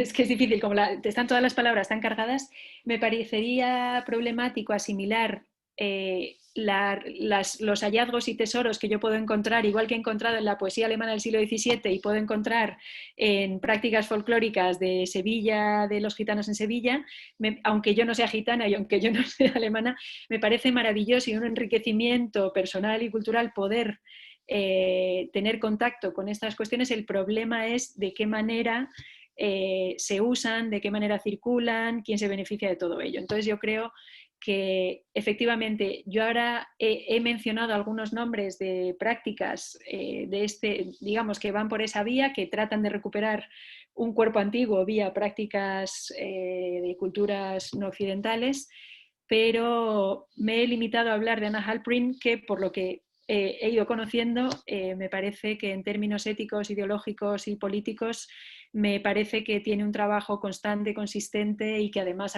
ha desarrollado durante décadas un trabajo de danza, o sea, digamos que ha tomado prácticas de la cultura pomo, pero que ha llevado para hacer un mundo mejor, o sea, como un sanamiento, o sea, hasta la planetary dance, que es una cosa fascinante. Pero efectivamente es un terreno muy problemático y ya sabemos que, que sí. Y también hablabas de visibilidad. Yo creo que en este caso, o las prácticas que a mí me interesan de este tipo, pero sí que me gustaría ahora o en los seminarios que vamos a tener en los siguientes días, la gente que está en el Fósforo, sí que me gustaría que pudiéramos hablar de estas prácticas porque es un tema peliagudo y difícil, pero precisamente por conflictivo merece la pena meterse ahí y darle vueltas. Entonces, en cualquier caso, quién se beneficia tendría que ver también con la visibilidad. Entonces, yo creo que lo que a mí me interesaba de estas prácticas es cómo estas prácticas, por medio de ritmo, simpatía cinestética, etcétera, pueden promover un cuerpo que sale de sí, se desborda y crea comunidad. Pero no se trata entonces de visibilizar unas prácticas que incluso en términos nacionalistas son ya problemáticas, ¿no? Digamos, tomamos la cultura de determinadas comunidades, pero luego no tienen ni voz ni voto, ni decisión política, ni se toman, ¿no? O sea, que ya es problemático incluso dentro de la propia cultura, dentro del propio país, imagínate, o sea, cuánto más si encima hay un traslado internacional, etcétera, ¿no? Entonces yo creo que, pero la cuestión es, no se trata de visibilidad, ni se trata de representación de la otredad, sino de mecanismos y estrategias que podemos recuperar de muchas fuentes que en concreto han sido las que hemos llamado animistas, mágicas, supersticiosas, todo lo que sea, pero que sin embargo nos permiten hoy configurar una corporalidad, o sea, transformar una corporalidad que está degradada y empobrecida, ¿no? Por medio de la imaginación y todo esto. No sé si con esto respondo, me encantaría seguir hablando sobre estas cuestiones, pero seguro, creo que hay bastantes más manos levantadas y no quiero extenderme mucho. Sí, damos la palabra a Andy. Hola, buenas tardes. Muchas gracias, Victoria, por tu charla, súper interesante. Yo, de hecho, creo que voy a continuar en lo que estabas mencionando. Que, bueno, a mí como una parte que me suena muy importante es la diferencia, ¿no? O sea, como, ya sé que tiene resuena como teóricamente mucho, ¿no? El concepto de la diferencia, pero sí pienso como en estas estrategias que mencionas, cómo salir de la representación un poco tendría que ver con cómo hacer esas alianzas no desde lugares comunes, sino más bien desde nuestras diferencias, ¿no?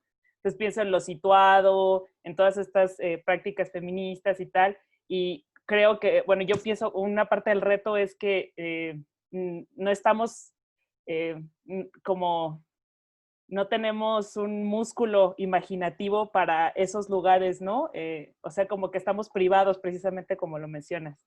Y bueno, mi pregunta tendría que ver como eso, o sea, cómo tratar de vincularnos otra vez a la diferencia cuando todo lo que estamos o hemos sido educados, hemos sido disciplinados, ¿no? En el lenguaje de la representación. Entonces, ese es como uno de los retos más fuertes que yo veo, tanto en la producción artística como en la conceptual, en la teórica, pues, ¿no? Cómo hacemos conceptos nuevos, como diría Deleuze o Deleuze. y mi otra pregunta es un poco más teórica, que tiene que ver con que... perdón, ¿puedo hacer otra? Rápidamente. Me voy a apuntar lo que has dicho para poder responder, de que si no luego se me olvida. Sí, la diferencia. O sea, cómo empezar a ser más, o tratar de ser más orgánicos con las cuestiones de la diferencia, ¿no? Porque yo creo que conceptualmente ya se ha hecho mucho, o sea, teóricamente se habla mucho, los franceses hablaban mucho, las feministas también hablan mucho de la diferencia, pero yo creo que estamos imposibilitadas de repente porque no tenemos un músculo imaginativo, pues, ¿no? Estamos súper acostumbrados, y más ahorita en redes sociales donde las representaciones valen muchísimo, o sea, el hablar de los cuerpos y de cómo han sido históricamente, o hemos sido históricamente clasificados, y el hablar de posicionamientos políticos, pero cómo hacemos para imaginar otras cosas, ¿no? Eso es como una cosa que me anda persiguiendo desde hace tiempo.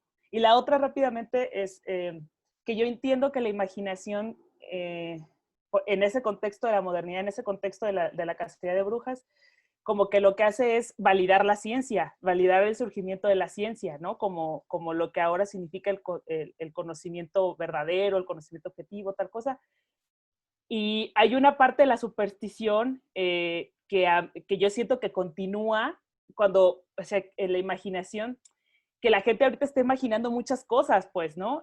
O sea, no pienso que la imaginación se haya ido aún nunca, pero hacia dónde se ha conducido. Y como estas cosas de la tierra plana, o sea, toda de las teorías conspirativas, ¿no? Que también me parecen formas imaginarias, pero pues gachas, ¿no? Entonces, no sé, o sea, como que pienso también en cómo empezar a hacer cauces que potencialicen esa imaginación, porque a mí me gusta creer en ese poder de la imaginación, y en eso pienso, pues, como Spinoza hablaba, por ejemplo, de que la imaginación es una forma de conocer, pero la veía como menor.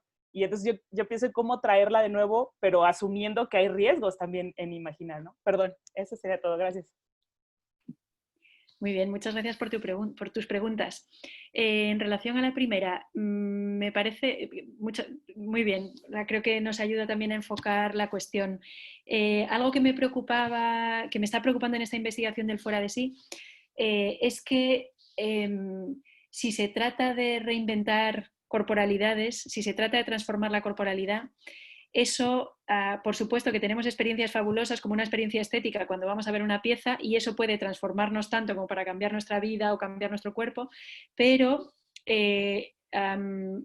digamos, a lo que quiero ir es que no solamente la dimensión política de las prácticas de artes vivas no solamente se sitúa en el momento en el que se comparte con el público, sino en las transformaciones de los cuerpos que se dan en los procesos de trabajo, ya sea laboratorios, talleres, ensayos, procesos de preparación de piezas, etc. Porque, digamos, un cuerpo no lo transformo yo sola y no lo transformo porque quiero transformarlo, lo tengo que hacer en comunidad con muchos otros cuerpos y a partir de prácticas y repeticiones. Entonces, a mí me parecía interesante situar la dimensión política de las prácticas artísticas no solamente desde los lados consabidos y reconocidos de la denuncia explícita del trabajo sobre identidades y representaciones en escena, sino sobre la transformación literal y real de los cuerpos de las personas que participan en esos talleres, ¿no? Y que esos cuerpos no solamente van al teatro a presentar una pieza, sino que también desarrollan, ¿no?, esas transformaciones que van sucediendo en sus cuerpos y acaban contagiando a otros en su convivencia con tantos otros cuerpos. Es decir, sería una transformación política desde la propia corporalidad que se va propagando a muchos otros cuerpos. Y a mí me parece que esto no es desdeñable y que en el fuera de sí me ha parecido particularmente interesante, ¿no? Como situar la dimensión política de las prácticas de artes vivas en las transformaciones que producen sobre los cuerpos. Sucede tanto en el momento estético de ver una pieza, yo creo que nos ha pasado a todas las personas que estamos aquí, si no, no estaríamos dedicadas a estas cosas, pero también en procesos de trabajo. Y esos procesos de trabajo tienen un potencial fabuloso. Y de esos procesos de trabajo es básicamente de los que he hablado aquí. Si os fijáis, no he hablado apenas de piezas. He conocido piezas, pero lo que me ha interesado son los procesos que llevaban a transformar esas corporalidades. No he hablado como espectadora, que es como hablaba antes, desde que empecé en este proyecto, trabajando sobre la noción de corporalidad, hablo solo de procesos desde dentro. Por eso también es mucho más difícil, porque de espectadora tengo muchísimas experiencias, pero acompañar procesos es mucho más complejo, requiere mucho más tiempo y desplazarse en el espacio, cosa que ahora además es más complicada. Entonces, eso por un lado. Así que muy bien que lo hayas preguntado porque me permite matizar dónde se sitúa la investigación. Por otro lado, dices que necesitamos entrenar el músculo de la imaginación. Sí, estoy de acuerdo, pero como tú dices, por un lado necesitamos hacerlo, pero en unas direcciones, porque en otras ya está, ¿no? Es decir, y esto es el problema que comentabas de cómo la racionalidad occidental ha demonizado determinadas prácticas y determinados saberes y determinados conocimientos como magia, etc. La cuestión es que, ¿cómo se llama? Roger Bartra, que es uno de, que lo conocéis también mejor que yo, otro investigador mexicano, en este libro del espejo y el otro, o el otro en el espejo, ¿cómo se llamaba? A ver, El salvaje en el espejo, explica muy bien cómo la racionalidad occidental no se construye ella sola, sino que se construye siempre fabricando un otro, que es el otro al que le imputa todo lo que le falta, ¿no? Yo soy racional, tú eres salvaje, yo soy, ¿no? Y que es una construcción que viene desde la antigüedad griega y que se acaba proyectando sobre el salvaje en la época colonialista, ¿no? Entonces, es muy bonito porque precisamente todas esas, digamos, la construcción del salvaje, en este caso habla del salvaje, pero hay tantas otras, ¿no? En todo el mundo que tenemos millones de fabulaciones, millones de trabajos, digamos, la racionalidad moderna es la mayor de las fábulas, es la mayor de las fábulas, es una imaginación fabulosa la que hemos construido, no con la racionalidad moderna, es decir, con la fabricación de, digamos, con su construcción a partir de la fabricación de un otro. Yo creo que uno de los libros para mí clave para entender las 1000 maneras en las que fabulamos y construimos esa otredad y cómo lo que llamamos la razón está construida de fábulas y de ficciones es Crítica de la razón negra de Achille Mbembe, que va pasando revista de manera también, ¿no? de manera como diría, como emergente, rica, ¿no? Parece que estamos allí ¿no? Como, en una selva maravillosa de ficciones que hemos proyectado sobre el negro, sobre África, sobre tal, y vemos que en realidad son todo ficciones. Yo creo que en realidad, como decía Merleau-Ponty, la textura de lo real es imaginaria. Vivimos a través de imaginarios y concebimos todo a través de imaginarios. Entonces sería difícil que, ¿no? Entonces, efectivamente, respecto a tu pregunta en concreto, efectivamente, necesitamos entrenar el músculo de la imaginación, pero para poder imaginar una textura de la real distinta a la que nos han enseñado, a la que habitamos, ¿no? Que ha determinado muy claramente polaridades, ventajas, qué es lo que llamamos racional, qué es lo que llamamos irracional, qué llamamos magia, qué llamamos, ¿no? Para reconfigurarlo y poder ampliar nuestras capacidades y pensar desde otros lugares. Entonces, incluso creo que pensando en textos para el seminario, al final no los he elegido, pero hay textos fabulosos desde Jameson, pasando por Isabel Stengers, que explican la magia del capitalismo hoy en día, ¿no? Como las abstracciones de números, o también otro texto fabuloso, pero es que ya me estoy liando mucho. Creo que está claro. Si estás en el seminario, Andy, podremos seguir hablando de estas cosas. Si no, dejo que haya más preguntas, que si no, o que no sé cuánto tiempo tenemos, pero bueno, gracias. Tenemos 10 minutos más. Leti tenía la mano arriba. Un momento.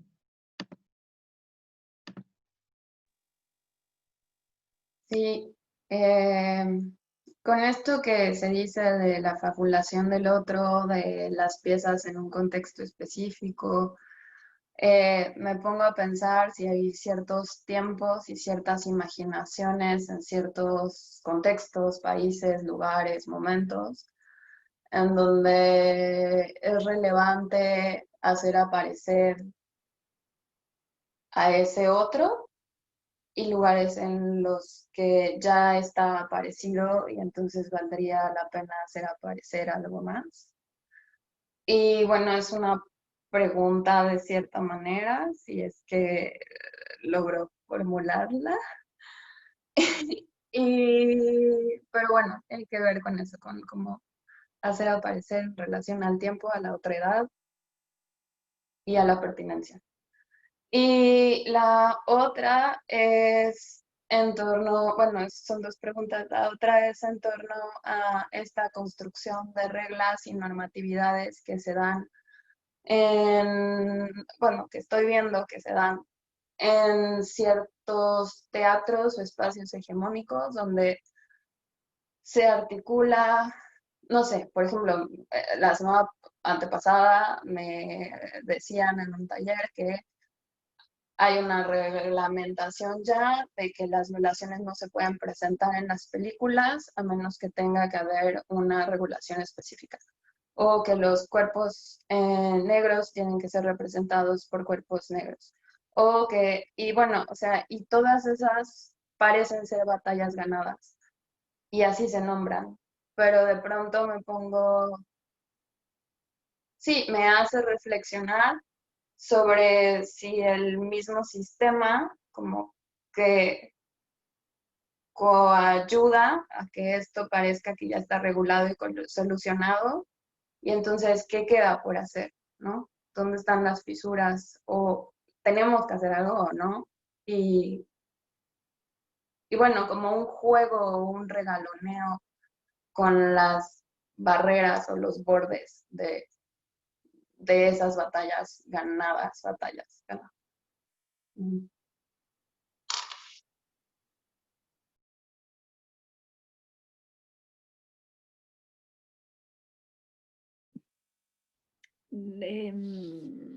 No sé si alguien quiere comentar algo respecto a esto que dice Leti. También, si no, simplemente no sabría decir. Yo creo que otras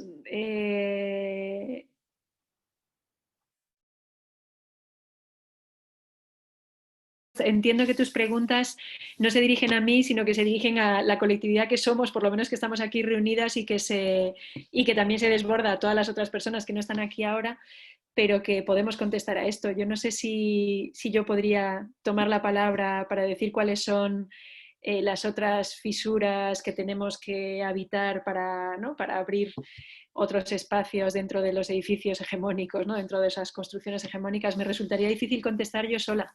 Me imagino más como un coro de voces pensando junto contigo. Creo que son preguntas para contestar colectivamente por ahora, no sé. O si alguien se anima a tomar la palabra y responder a Leti, encantada también, ¿eh? Que esto se vaya transformando poco a poco en el seminario que será.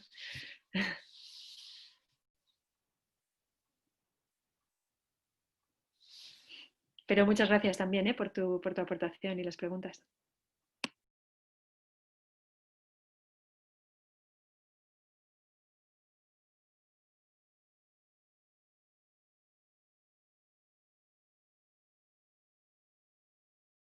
Pues si no hay otra pregunta, Alma, ¿quisieras ayudarnos a cerrar con la conferencia? Bueno, dice que no. Pues ah, que no tiene audio, claro, sí, porque ya no se había salido. Claro. Perdón, mis gallinas están ahora muy, si se llegan a ver, están muy alocadas. Pero Betty quería hablar, me parece que se quedó como a la mitad del impulso, según vi hace ratito. ¿Sonia?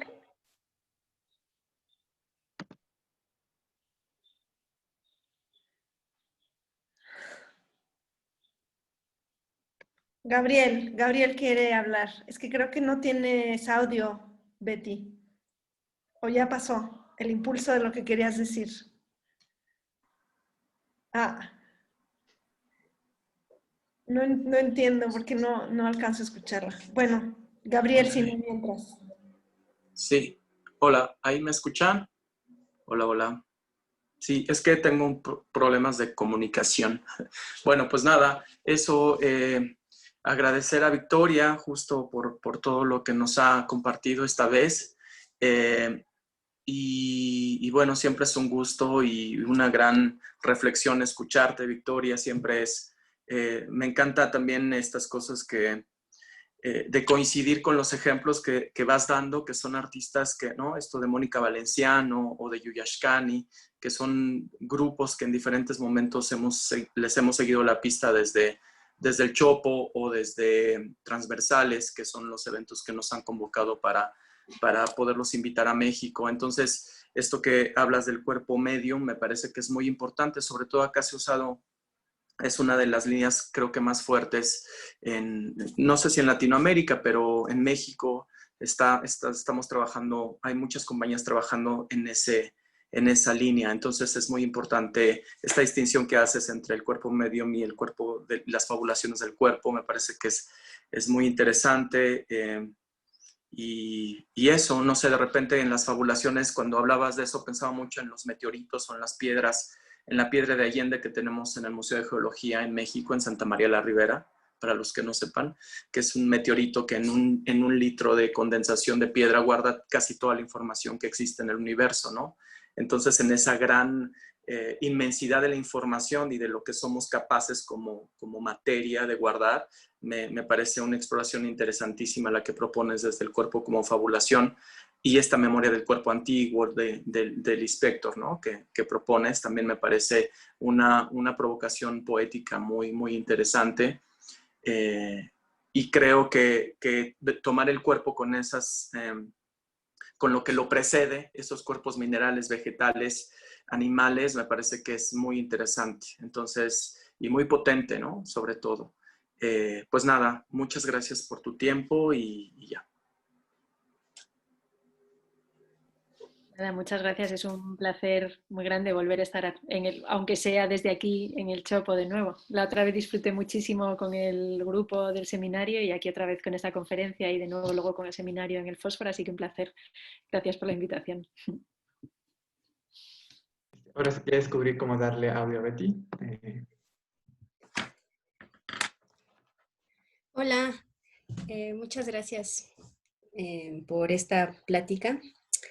Me he estado preguntando muchísimo sobre la pertinencia de, pues, el quehacer artístico, la práctica coreográfica en mi contexto, que es compartido, pues, por varios. Y bueno, me genera mucho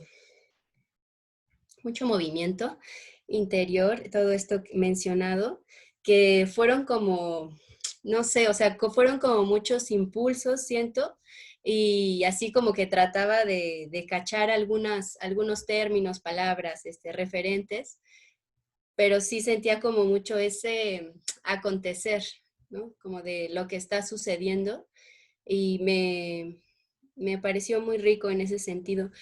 Un término que me encendió fue la tecnología poética, que creo que lo entiendo un poco, pero tal vez me gustaría si nos pudieras platicar un poquito de eso. Y pues sí, ¿cómo?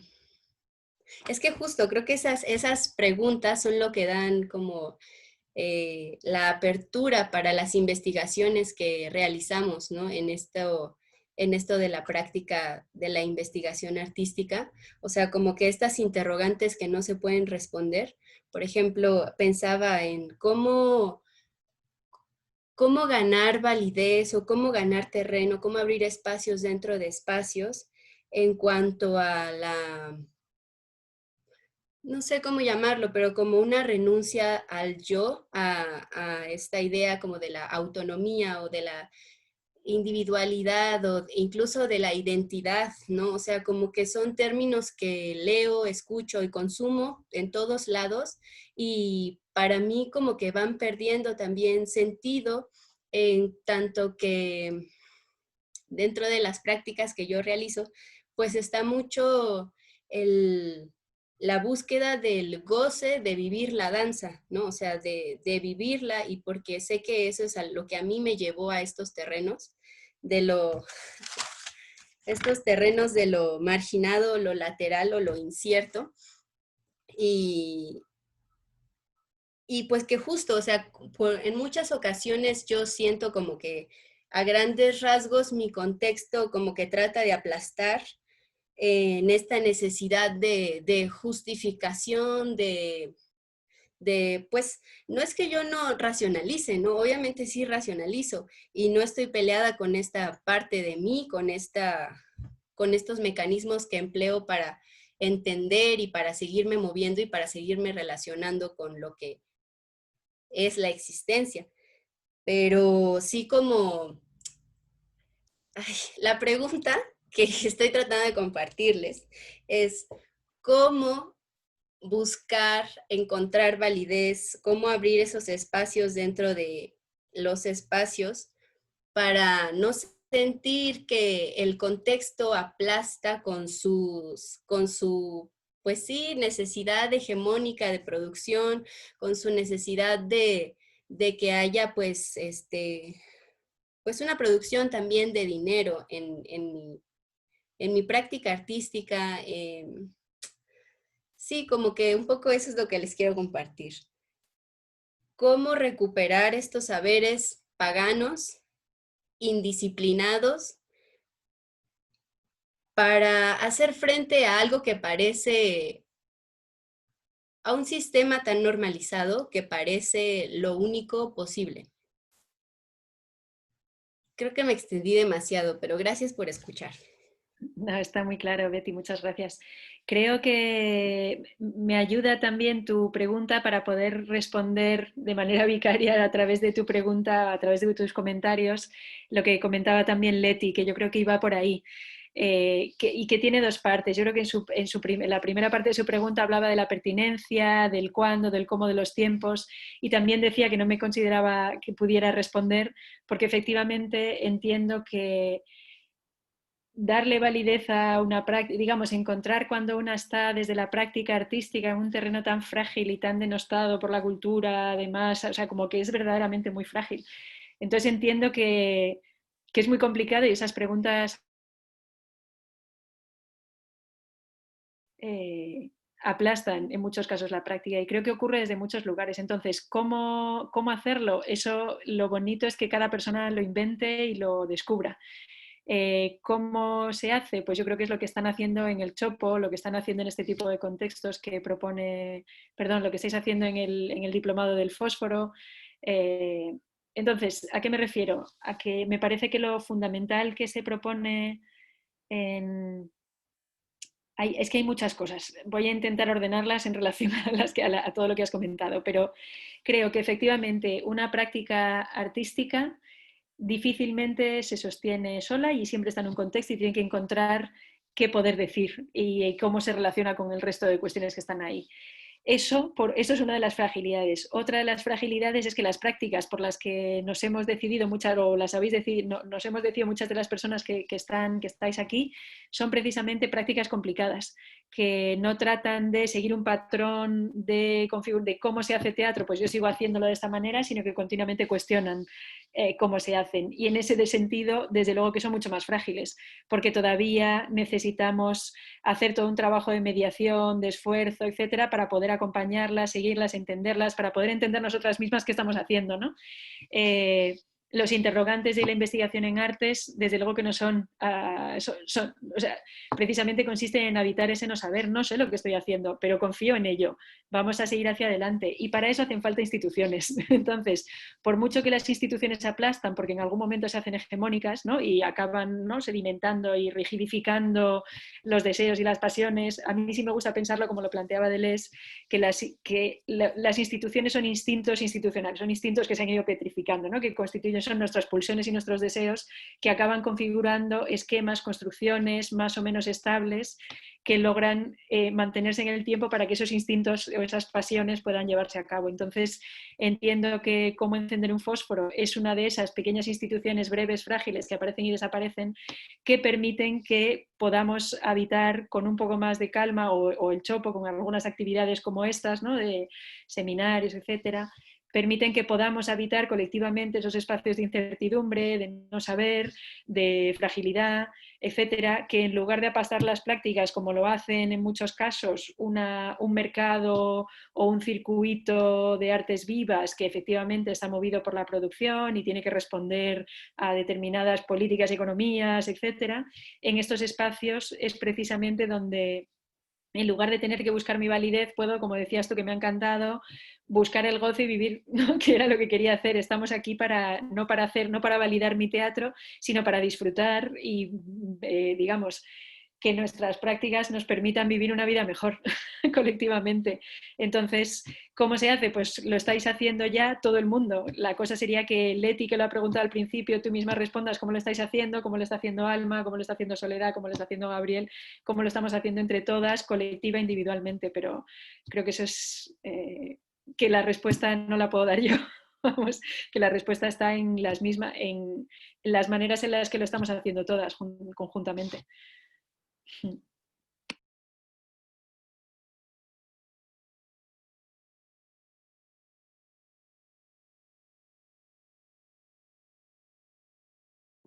Ahora sí, Alma, si quisieras decir. Sí, pues creo que con eso concluimos. Es un fin momentáneo. Esperamos volvernos a encontrar y seguir discutiendo justo en esa colectividad y en esa transferencia de saberes, de memorias, de intuiciones, de imaginaciones.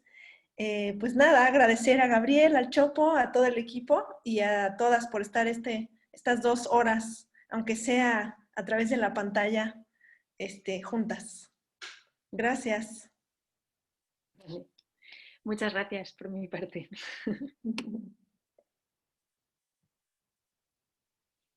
Adiós.